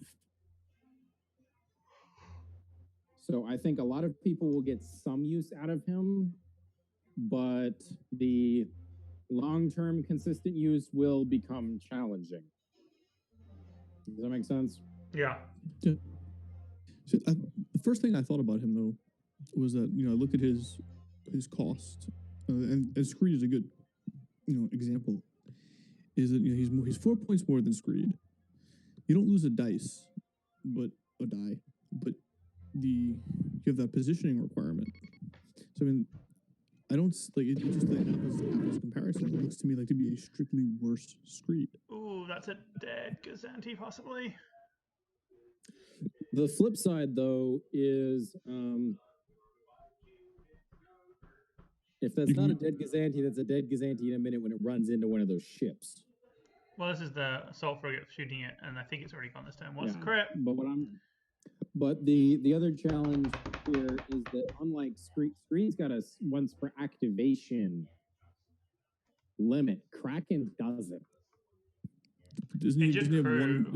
Is it one per attack, or is it? Yeah, it's once per attack. So he's got the edge over Screed when you're double arcing. That's true. So if the Separatists end up with a bunch of ships that like Tier 90s, MC30s, HMC 80s being the easy examples that are super easy to double arc with, then he's going to be really, really good because then he can start to pass. He can match Screed in damage output, and he can pass him in terms of utility. That makes sense. But if they don't, but if they have a bunch of ships that look like hammerheads or ISDs, like the Liberty, yeah, the ISD being kind of the middle ground here. Same with the MC75. You can double arc with it. You can learn to do it, but it's not CR90 level. Point at enemy, 2 clicks at last, double arc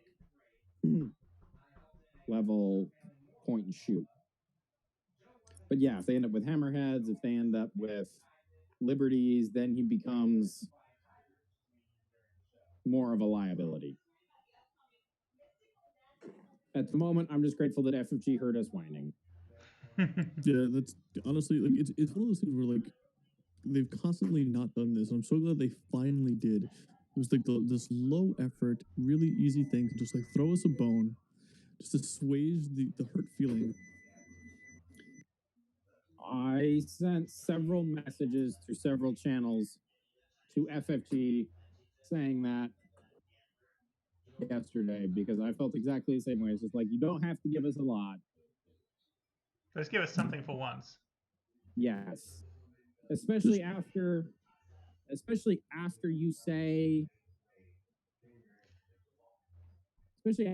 hey, you're going to get Armada news. Like, if they hadn't listed Armada as something we're getting news for, or if they had led the broadcast with, hey, sorry guys, we don't really have a lot of news for you, here's some art, I'd still be mad at them, but I would have been less mad.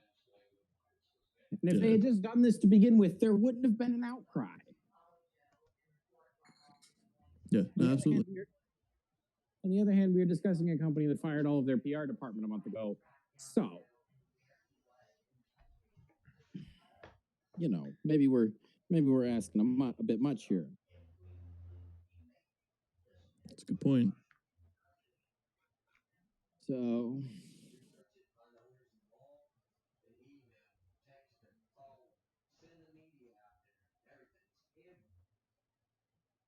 oh Lord. Yes, please jump on a Discord channel you've previously been silent in and start just wailing away.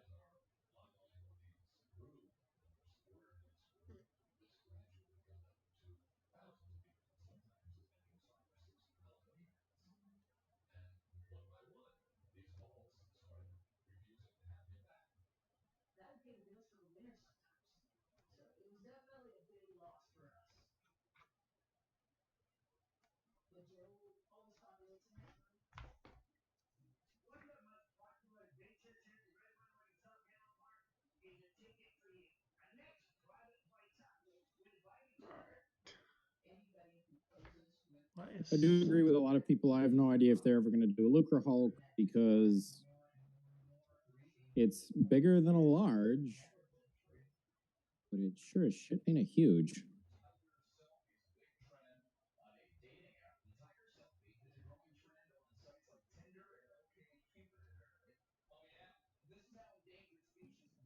I mean, I think they have to do it. It's the same as they're doing SSD. They'll just make it as a large gameplay fluffs. Gameplay trumps fluff. Yeah, there we go. Which, for the record, I am entirely okay with. I will always support, hey, gameplay says do this. Lore says do that. Well, we're doing this. Why'd you tell us that lore said that? Like, I don't... I've had this argument several times with several people, and I don't understand how you can come to the other position. And I don't mean that as like, oh, anybody who holds the other position is dumb. It's just like, that doesn't make sense to me. I don't understand it. Yeah, So every time somebody's like, but lore says, I'm like, well, because if we're going for lore, we're never getting the malevolence, because the malevolence is something between comms noise and projector misaligned on crack. All at once from extreme range. Like, pass? Yeah, let's just not do that. I'm going to tap every strategic advisor in existence. Skip on that. So, I don't know. And then there's also the debate that's been raging for years about, well, is the Venator going to be a medium or a large? It's like, well, I don't know. Are you going with the size bands indicated by the interdictor in the HMC 80? Or are you going to stop and check the lore and realize that there is no canonically shown larger Republic ship? And then are you going to actually talk about building a faction with no larges? Because what? Yeah, there it is. That's the answer, I think, right there. Is I think it has to be a large because of what you just said. So, like I understand the arguments around, like, well, we see a bunch of them on screen. They're always in groups. Like, all right, so maybe make it cheap. It's smaller in ISD. Make it weaker in ISD. Okay, I can get behind that. The whole squadron command thing, I think, is like, well, yes, but also no. But it really does come back to what else are you going to give them as a battleship? Like, yes, I understand that all season 7 Clone Wars, you only ever see them 4 or 5 at a time. But that means the ship has to be like 60 points. Do you know what the other ships in this game that cost points are? None of them are mediums.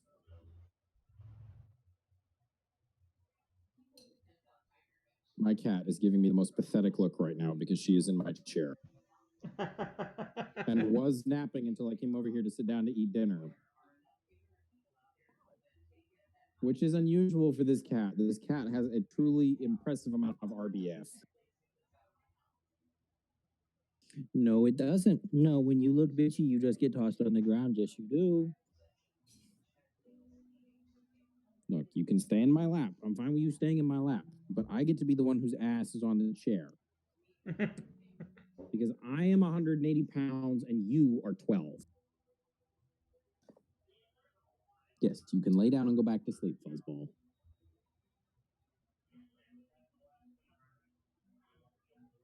All right.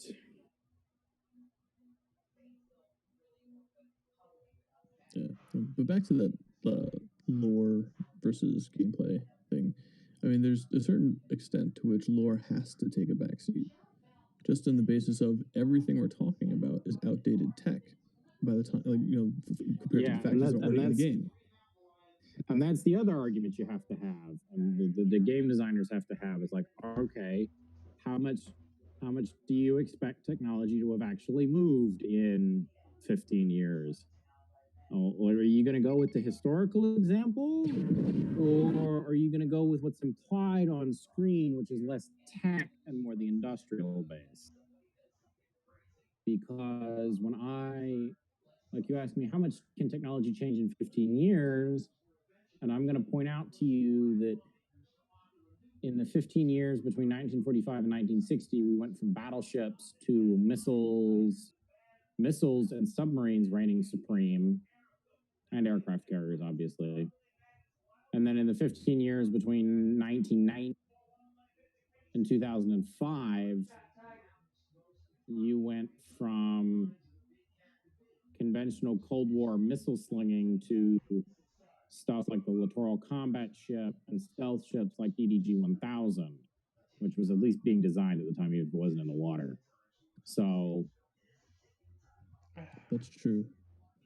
Although for the 4,000 years of the Republic or whatever, yeah, it was just like 2000. It seemed like they were just stagnant. Yeah, it's always like minor improvements where it's like, oh, this new turbo laser cannon can shoot 3% farther for a 4% increase in cost, and you get that like every century or something. So you end up with the people, I'm one of them, who believes that the big difference between Clone Wars and Civil War era has nothing to do with tech and everything to do with doctrine, which can just as radically change what's going on in your ship design world as a technology shift. If you decide to change how you're going to fight, or in the case of the Republic, if you don't have an industrial base at the beginning and then have an industrial base at the end when you're the Empire, lest we forget.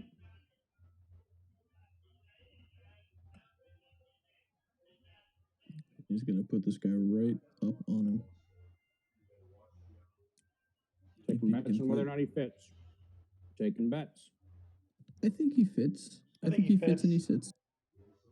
I give him 60-40 of fitting. That's not a lot of margin. Pod racing, man. Pod racing. He is shield dial close to both of those ships. Oh, that's going to be very difficult for him next turn. That's a classic case of future Justin problems, Jamie. Present Justin is just glad he didn't ram.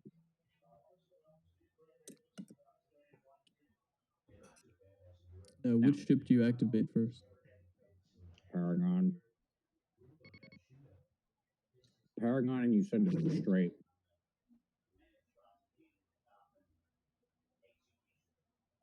You send Paragon straight, so when the Onager comes forward, the MC-75 can double arc in behind it. Shar is dead. That would be my play.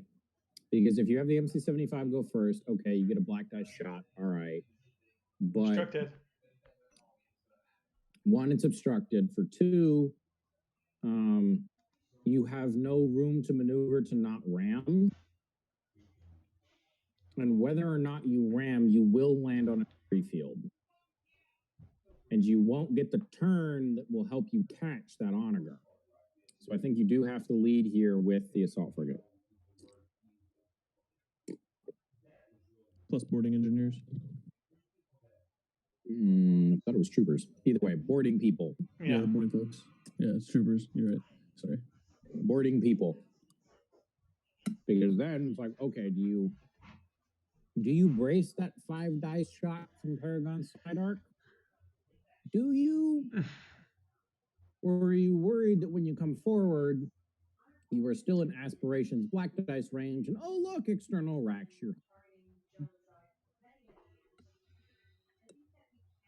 That would be my concern.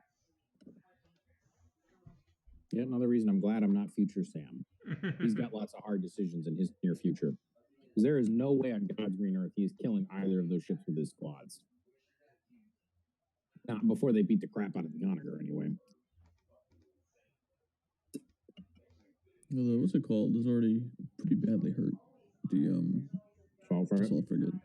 And he can salvo into it too. It's not like a lot, but it's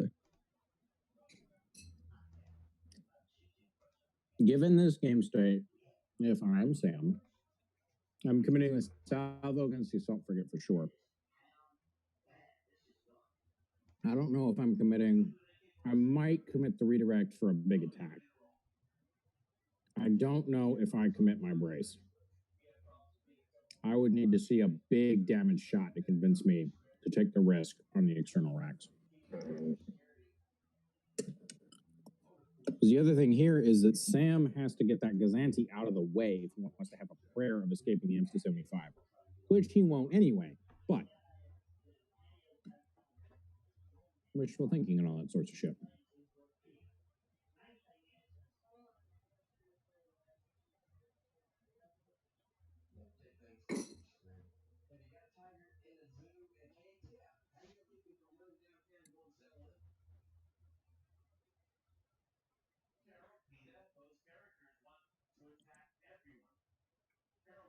Oh, now we're discussing how the vulture droids are going to work. So, like, well,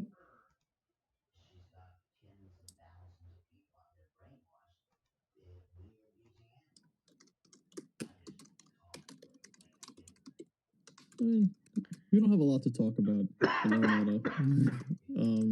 As far as like new stuff.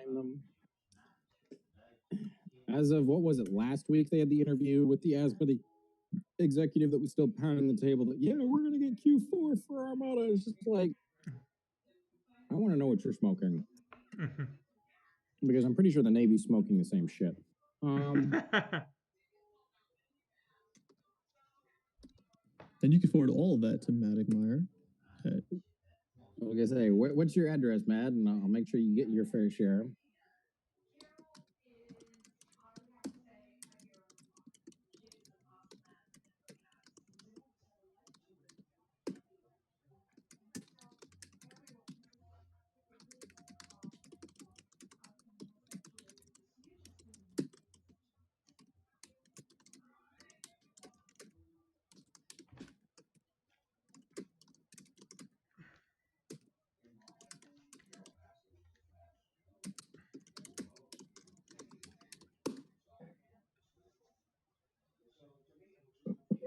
And here I am arguing in another channel about whether or not the new Starfleet ship revealed in the Star Trek Picard finale is ugly.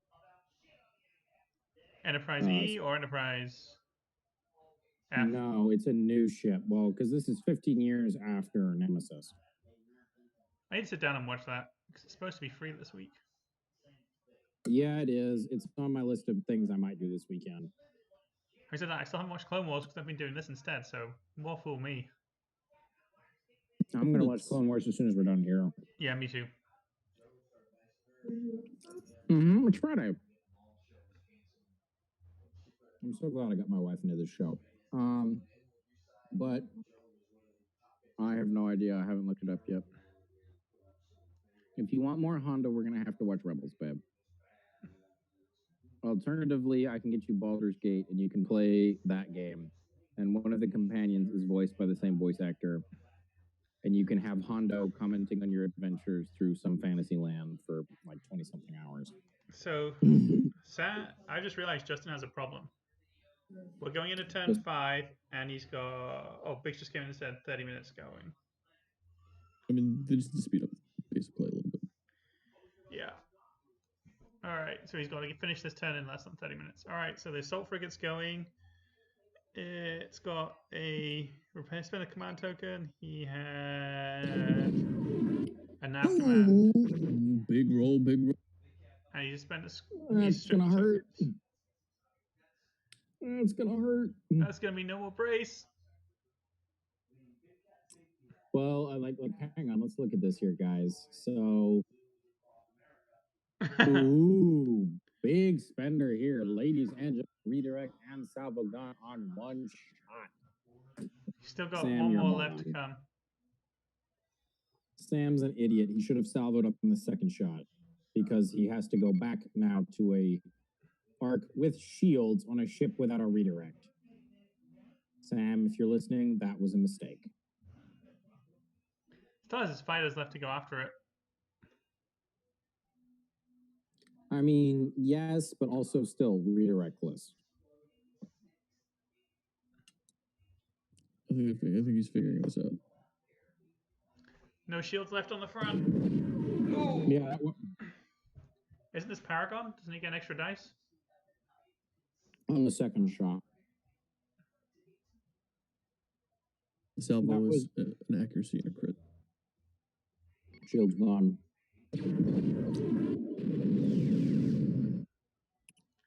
No brace 2.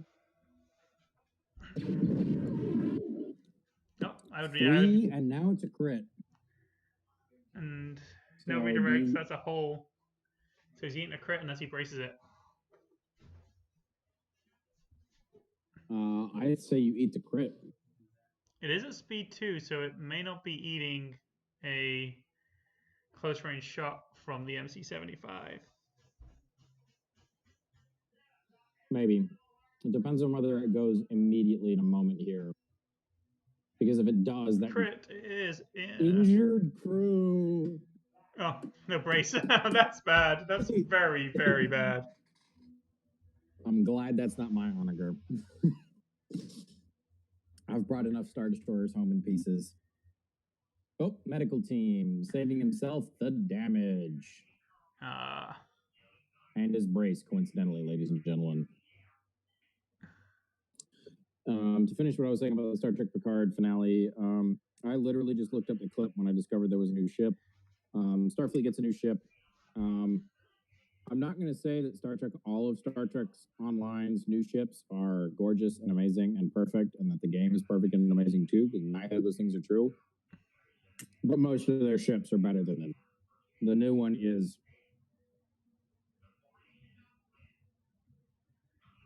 I played There was no visual language to the ship.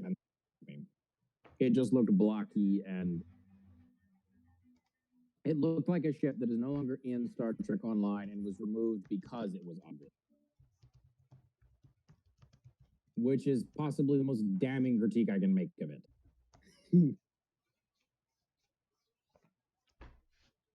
He is being awfully aggressive with the assault frigate here.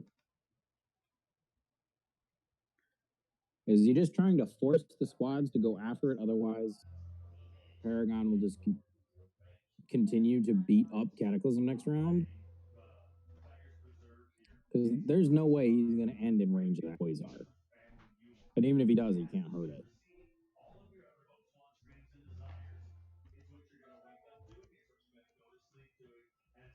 Yeah, I think he's just trying to force the squads to go after it instead of the 75. I don't think there's enough time for the squads to kill the 75 in 2 turns. I don't think there will be time. I think he's got to go after the assault frigate. Depends how much faith he puts in the fact that Rasp did actually use aspiration.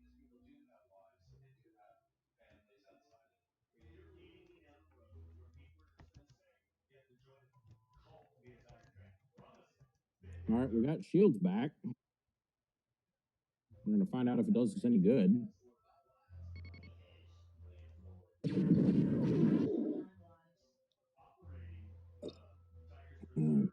What you got, Vernillion set 2? And accuracy, that's pretty worthless. Race to live. Take 2 with crit. For those of you not able to see, the onagers going, it fired its starboard side arc into the assault frigate. Veteran gunners turn 1 damage into 4. The crit. Ooh, structural. That's a half. Good. Ooh. That's gonna hurt.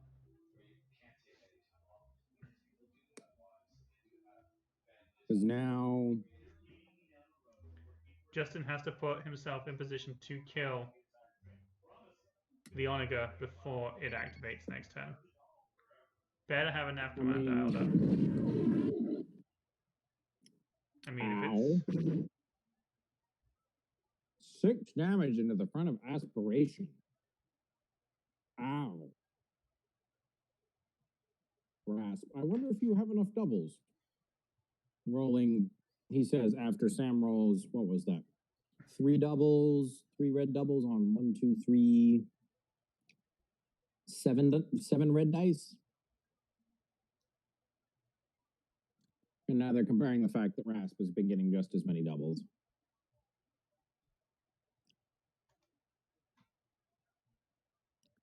Yep.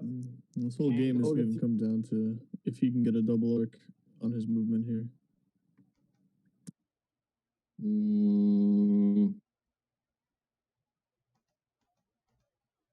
Shit is going on. So he does have a double arc, but he's gotten out of close of the 75. So death has been abated for a brief moment.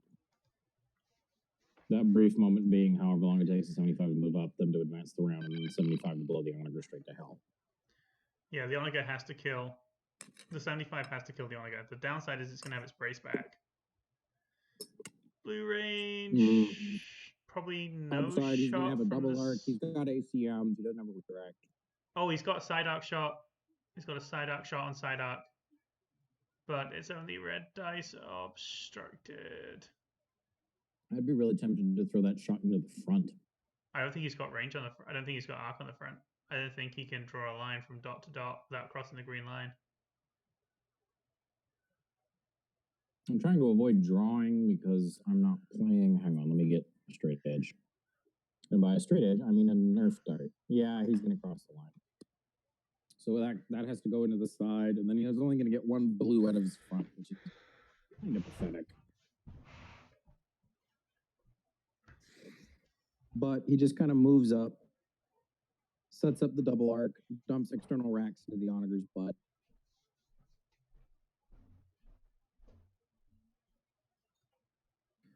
So I wonder if it's worth taking the side shot into what's his name? The Gazanti. Yeah, unless you can ram it here, which would be even better. Yeah, I think that's what he's going to do. He's going to ram it. Rest assured, viewers at home, the Gazanti left on one hull.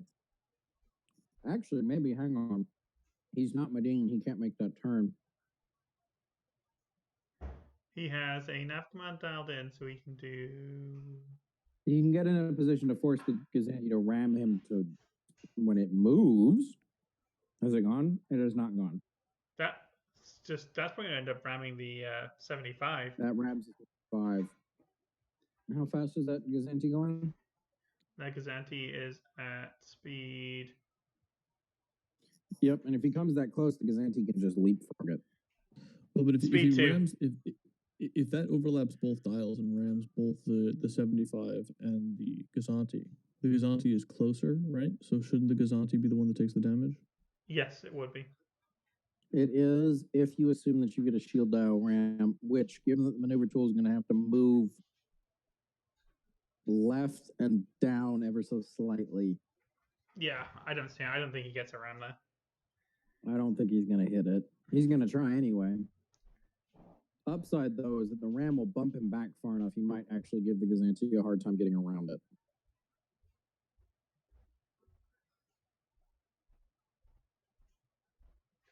And we lag. Come on, Vassal, you can do it. We understand this is the most strange your servers have ever been.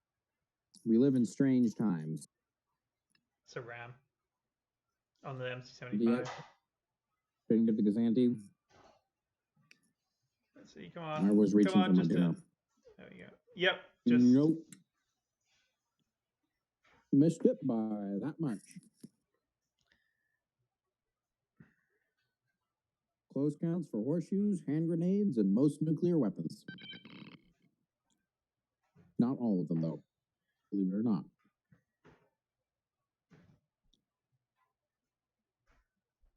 There are some nuclear weapons where precision is, in fact, an attribute. Not many, but some. Bombs of all sizes. I mean, if you ask the Russians, that's all a nuclear weapon is a particularly energy-efficient bomb by using a chemical reaction. Of course, if you ask the Russians, you're going to get a lot of strange answers. There's a line from like the old EU that I loved. It was like the Tales of like Lando Calrissian like short story collection. And Lando says something like, you know, I find that when you ask, it's like a Republic Navy or Imperial Navy guy, what he means by he's prepared, it means he has big guns, little guns, and bombs of all sizes. Look, you never know who you're going to need to shoot on any given day. Yeah, it's funny what weird lines stick with you. The Russians have a lot of interesting ideas. That, of course, being a gentle way of saying that they're crazy.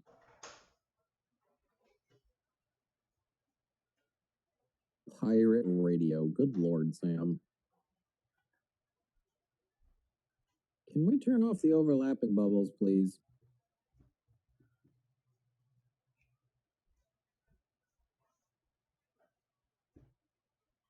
Lord have mercy. Two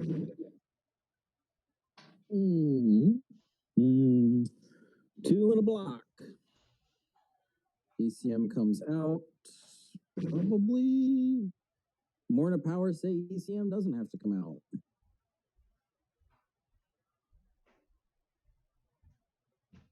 I think he'd brace here just to avoid being left on one hull. It's not a bad choice necessarily.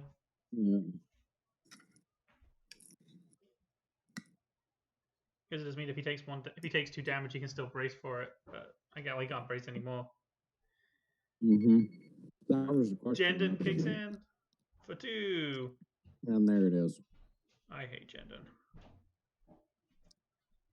I think that was the thing that was so surprising to me when we did the last round of Chewies was that Jendon. I was the only one who voted for Jendon as best Imperial Ace. I'm just like, yes, I get it. Merrick Steele is obnoxious. You know what's even more obnoxious? Double Saber or Double Fallen. You know how many A-Wings I've killed with that? Well, Jendon's the mechanism, right? Yeah. That makes it all go. There's a bunch of great options for him, but without him, it's like he's the engine. Yeah, which is why I was confused that I was the only one that voted for him, because to me,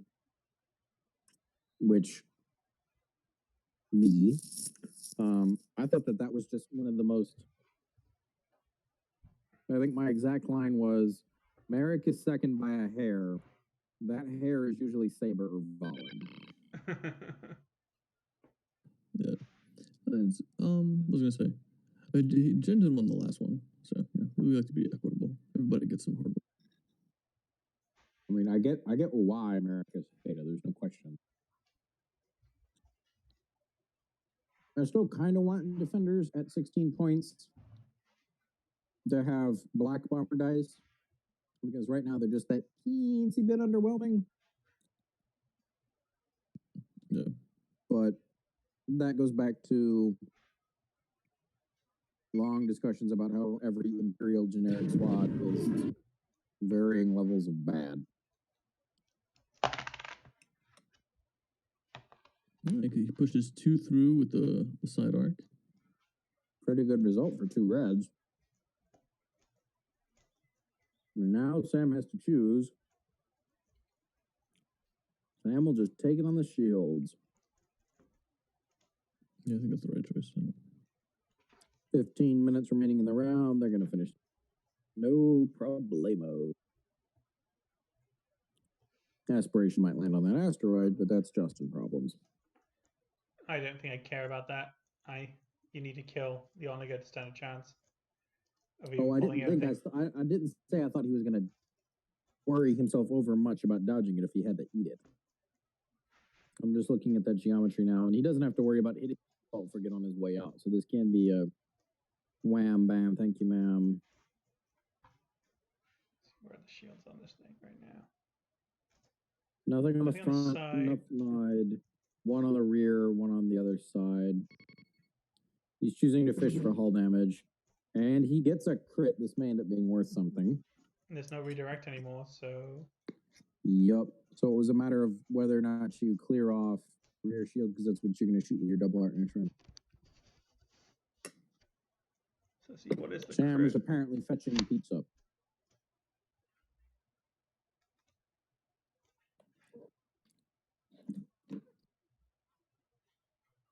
It's going to be a 14-minute pizza run.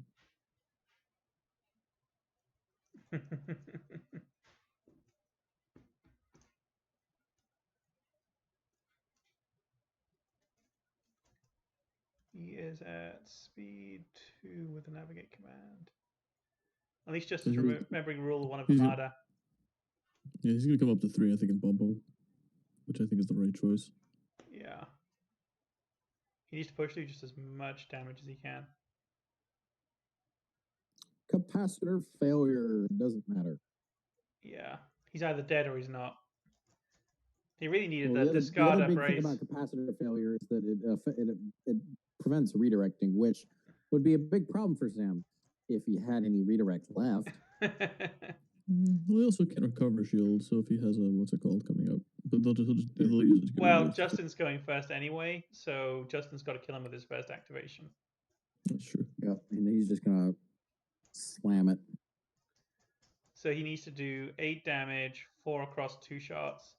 He still has his extracts. He also has ACMs. Which is so he needs 6 off his dice, assuming ACM's proc out of both arcs. I think. And this is again, and it's just that there are no extra shields. Oh, doesn't need to worry about redirects. that was close.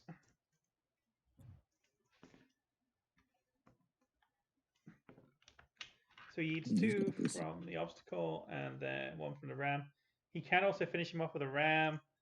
He's got most of his shield still, but he is surrounded by a swarm of bombers. Don't think they've got enough time to kill him though. Did he keep the double arc? I didn't see if he flipped it on. He did. It was close. I was worried that he would missed it. Let's see. There's 1 squad, 2 squads, 3 squads left to go this turn.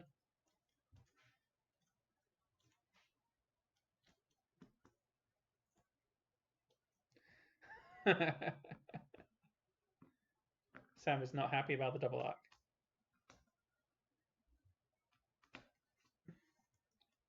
But I think he's got it in the bag.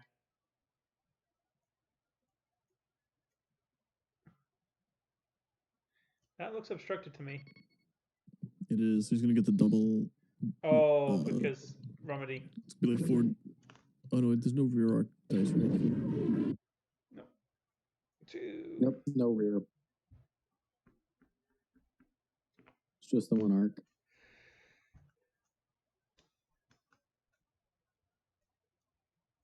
If we all share what we're drinking, we're not drinking alone. Good Lord, Jack. That's accurate. That's actually. Don't laugh at him. He's right. I mean, that post is bracketed by an old-fashioned. There's a Guinness way up above it, as well as a. I don't know what to call whatever Derek's drinking, but it's apparently that looks like a beer stein that's a quarter that he is showing as a quarter vodka, which nobody call him for rules for the rest of the night. All and right. then I think that transport gets away. And then Drass is, as usual, drinking Canadian. Yeah, he got away. Doesn't, well, I mean, my automatic reaction to that is it doesn't count for tabling. And then I'm over here remembering there's no way that Justin's getting a table. Yeah, it's for points. He needs all the points he can get. Which is why I'm mildly surprised. Well, actually, hang on. Merrick's on 6 health. Never mind. Merrick can dive in all he wants.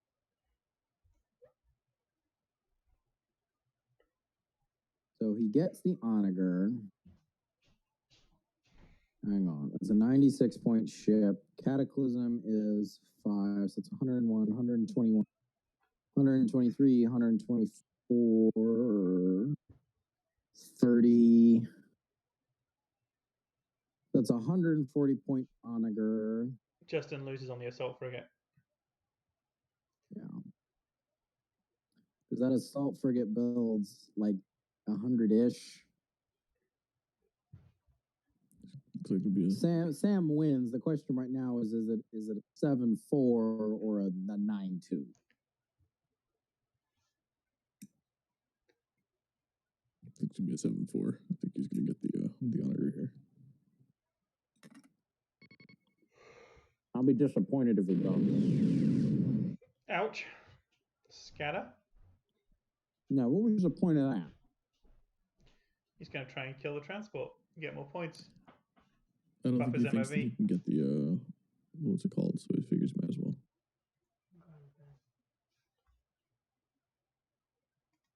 I guess.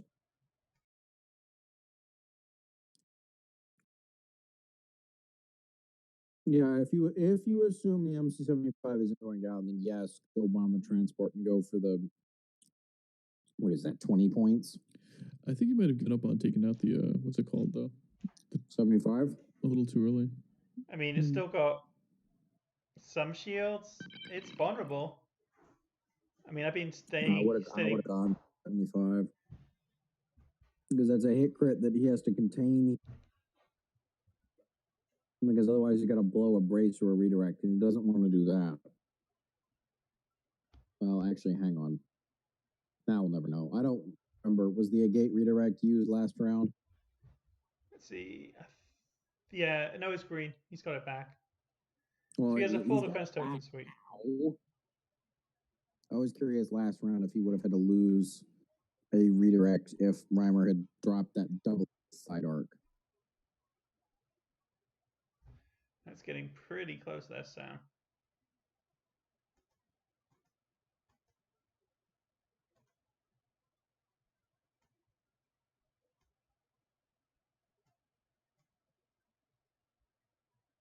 But he's done it. It is obstructed. Eric is apparently enjoying himself some peach-flavored whiskey. The hell is peach-flavored whiskey? Apparently the brand is called Bird Dog. And John is reminiscing about the last time he had Bird Dog. And, quote, Snippifist Brothers' wedding, everything came up the next morning after breakfast. I'm afraid this Bird Dog doesn't hunt. Yeah, in parentheses. Eric's response, you were drinking a lot of different things, though. Well, that's which sounds like John to me. So I think that's obstructed. He's obstructing the 75 with the slug. Yeah. But he still gets one unobstructed sight arc, and there's still extracts coming in, so. And a concentrate fire command. That Onager that Onager's dead. I almost think it would be better with an engineering with all those fighters around. It's a chance to throw up some extra shields.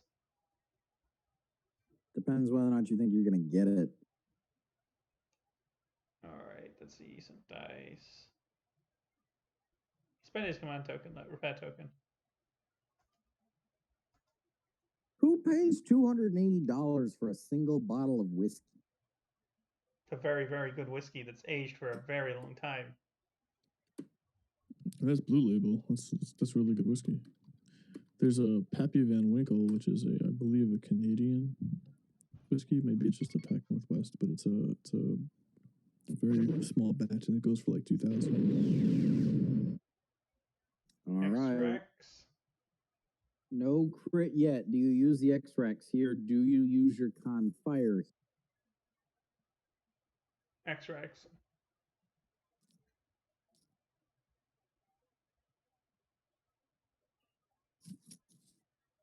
Because Con Fire means if he braces, the most he's taking is 3, so there's no point. So I probably pop my X-Rex now. Voice Con Firing, all right.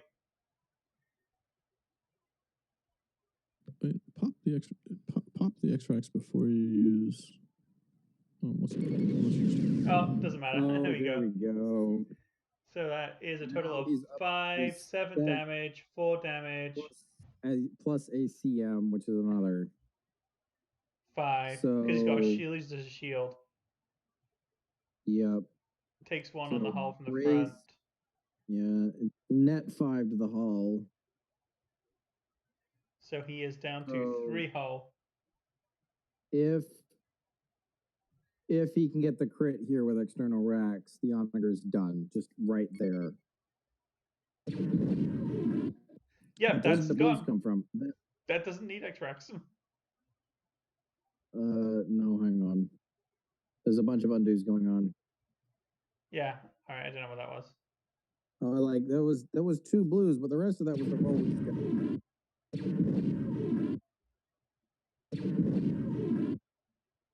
Justin's being awfully nice and giving him the original back, which were garbage for him. And now racks come out. You've locked the brace. You only need 2 more. And that's it. dead. That's it.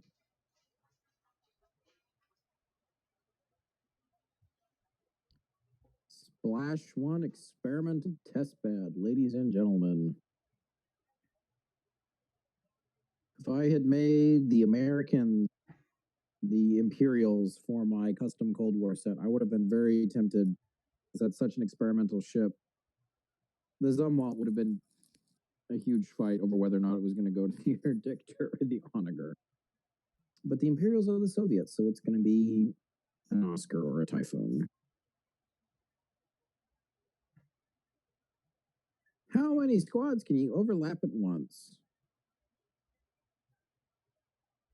Probably a fair number. I don't know if I'd want to overlap that ship because really don't want to have to move those squadrons around my base. I don't know.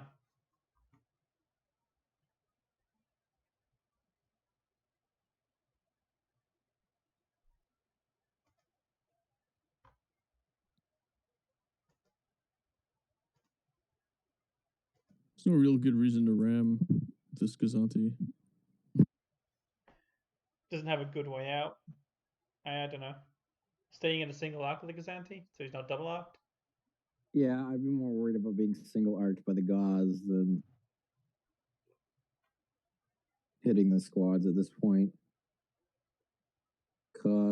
So that rear Gazanti, assuming everybody's got squadron commands dialed up, which Sam's a lot of things. He's not stupid. That rear Gazanti's grabbing either Mahler or the Jumpmaster, doesn't matter, and Primer. You put Steel where you want. Morna's Rogue. You put Tempest is already fine with its position, and you put Jendon where you need to double tap one.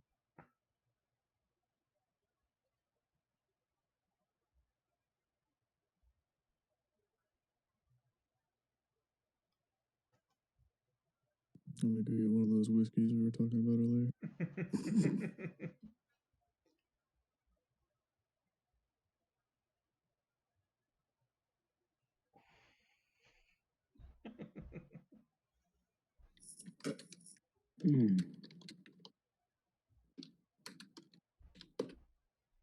Truthiness is talking about how me is responding, or rather not, to coronavirus.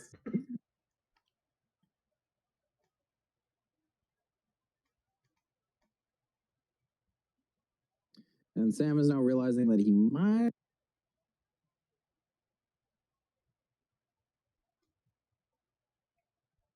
All right, how much damage do we have here? Primer is 2, Brace to 1, Mahler's 1. Merrick is 2, Brace to 1, the brace is gone. 3 from Morna. 3 more from Morna. 2 from Tempest. You're sitting on 11 damage. Depending on redirect management, the MC-75 lives. And I think that's just enough right there for it to live. All right, it's down to 7. Well, so prior to that shot, he had 12 total HP, and there's only 12 damage to go around after the jump. And now Mahler can't get in, so he's back down to 11 damage unless Jendon can reach. Which I suppose you could. That looks more than distance 3 to me. That looks. I mean, right, blue range is more than distance 3. What he would have to do is the Gazanti activates Jendon, taps somebody, and then goes and gets. I don't even know if he could go and get Mahler. Because he still has to be in range. Yet, no, never mind. Mahler's out. If Justin manages his redirects right, he's fine.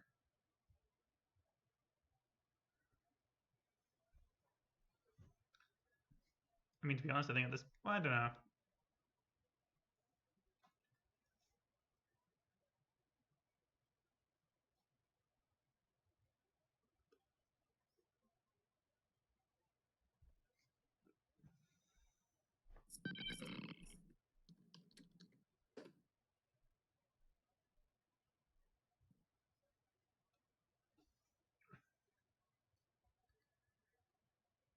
Let's see.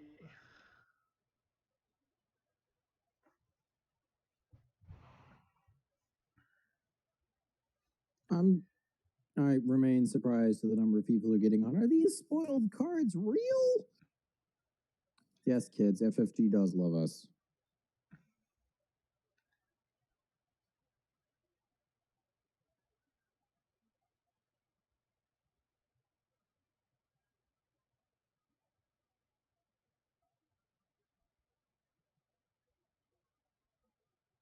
Oh, Lord. Mad, go look in the politics channel. Do I really want to do that? No. I just want to hear your reaction because it's vaguely related to what you do. Oh my god. Yeah. What about mine? Yeah, look, man. I've sat on a lot of trials, and the only ones that I've ever really taken home with me that I was just like, man, this is some crazy fucked up shit, is the sex offender stuff. I do not find it amusing. That's the only trial I was jury duty on. The way I ended up describing it later was an extremely criminal case. The charges were aggravated assault, aggravated sodomy, and rape. Ugh. That must not have been a pleasant experience. It was a very short trial. We all went back into the room. We did a straw poll. It was 11-1 not guilty. It took us 10 minutes to talk the 12th through to not guilty. And it wasn't that we didn't think that the accused didn't do some shady shit, to be clear. We absolutely thought that. Yeah, but the burden is high. Yes, but it was, we came to the conclusion like, he probably did something that was illegal in that hotel room. But defense's case boiled down to he didn't pay, as opposed to the accusation of drunken assault with a weapon. So we came to state didn't prove it. Sorry. Yeah, you do what you're supposed to. Burden of proof is high for a reason. The whole system is predicated on the idea that it's better that 100 guilty men go free than one innocent man should suffer a day. Which I agree with. Sure, what do you want, man? I can grab you the Cheetos, hang on. I have so far managed to avoid jury duty, both between the UK and the US, though I've only had 3 years of potentially being called up in the US come this summer. And We'll get you. We'll get you. Don't worry. Yeah, don't worry about that. I mean, so like that jury summons arrived while I was in Russia. I got a text from my dad while I was in St. Petersburg. Like, hey, by the way, 2 weeks after you get back from being abroad, you need to go downtown for jury duty. Like, you're shitting, right? Luckily, it was before classes restarted, so I just walked. It was a mile and a half to the courthouse. I just walked. Yes, it was August, but I also needed to be there at 8, so I was making the walk at like 7:30. It was fine. Proof I'm a Southerner. I think 80 degrees is fine. Proof you're a Southerner is that you just told me like you had to walk a mile and a half, like it meant something. That's fair. I will never forget my host parents in St. Petersburg. I'm sure I've told this story before, but I'm going to tell it again because I think it's hilarious. It was 30 Celsius outside, which is, I don't know. Jamie, help me do the math. That's what, 85? Yep, that's about right. And it was a day I had off from class. It was like a Saturday or a Sunday. And what you need to know about Russia is that if it's not a large public space, it probably doesn't have air conditioning.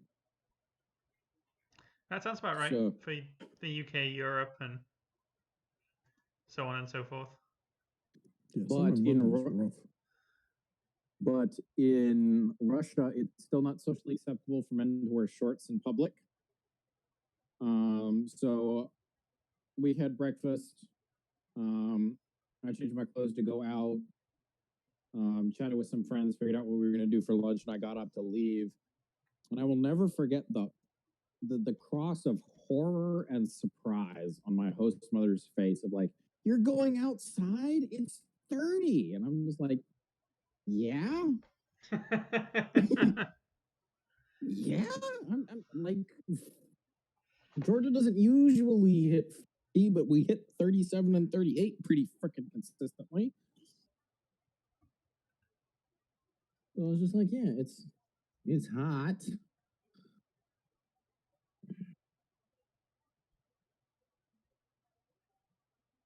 $225 to $149. That's 76 points to 7-4. It's not bad pulling it back. If you hadn't lost the assault frigate. Assault frigate flips it to a 6-5. Rasps way. Imperial squadrons, man, they do a lot of damage. What if they had an ISD for half the cost? More speed and responsiveness, and depending on the matchup, more survivability. Ladies and gentlemen, I give you Merrick, Morna, and Jendon. Pretty Yeah. much. If he got that Gazanti, he would have flipped it to a. How much is that gauze worth? 21 Comsnet. 26. 26 Hondo. Comsnet Gazantis are 25, so 26. Mhm. So that gets it to +2 for Hondo, so 28.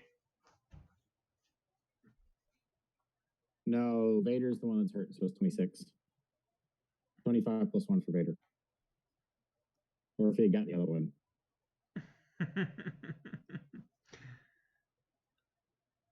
So that would have cut it down to a 6-5. Mm-hmm.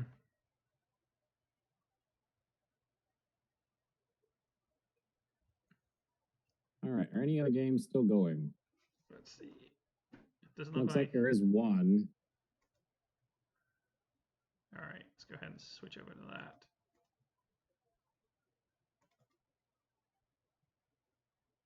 Nope, not what I wanted. They're on 6. I can't tell if they're still playing.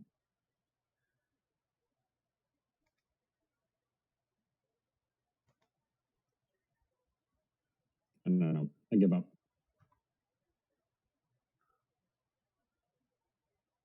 Dead Assault Frigate versus Dead Onaga.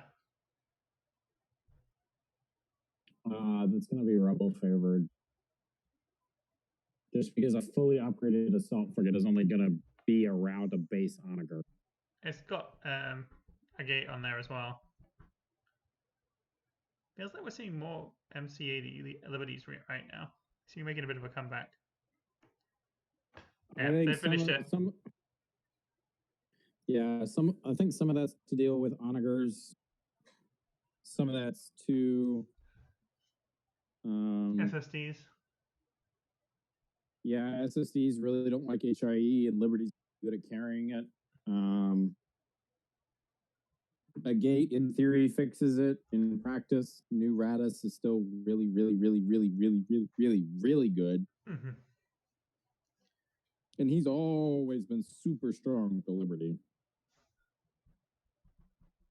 I mean, that's the build that I don't remember if that was what Truth. I think that's what Truth flew to win his nationals title, and then to 5th at Worlds that same cycle.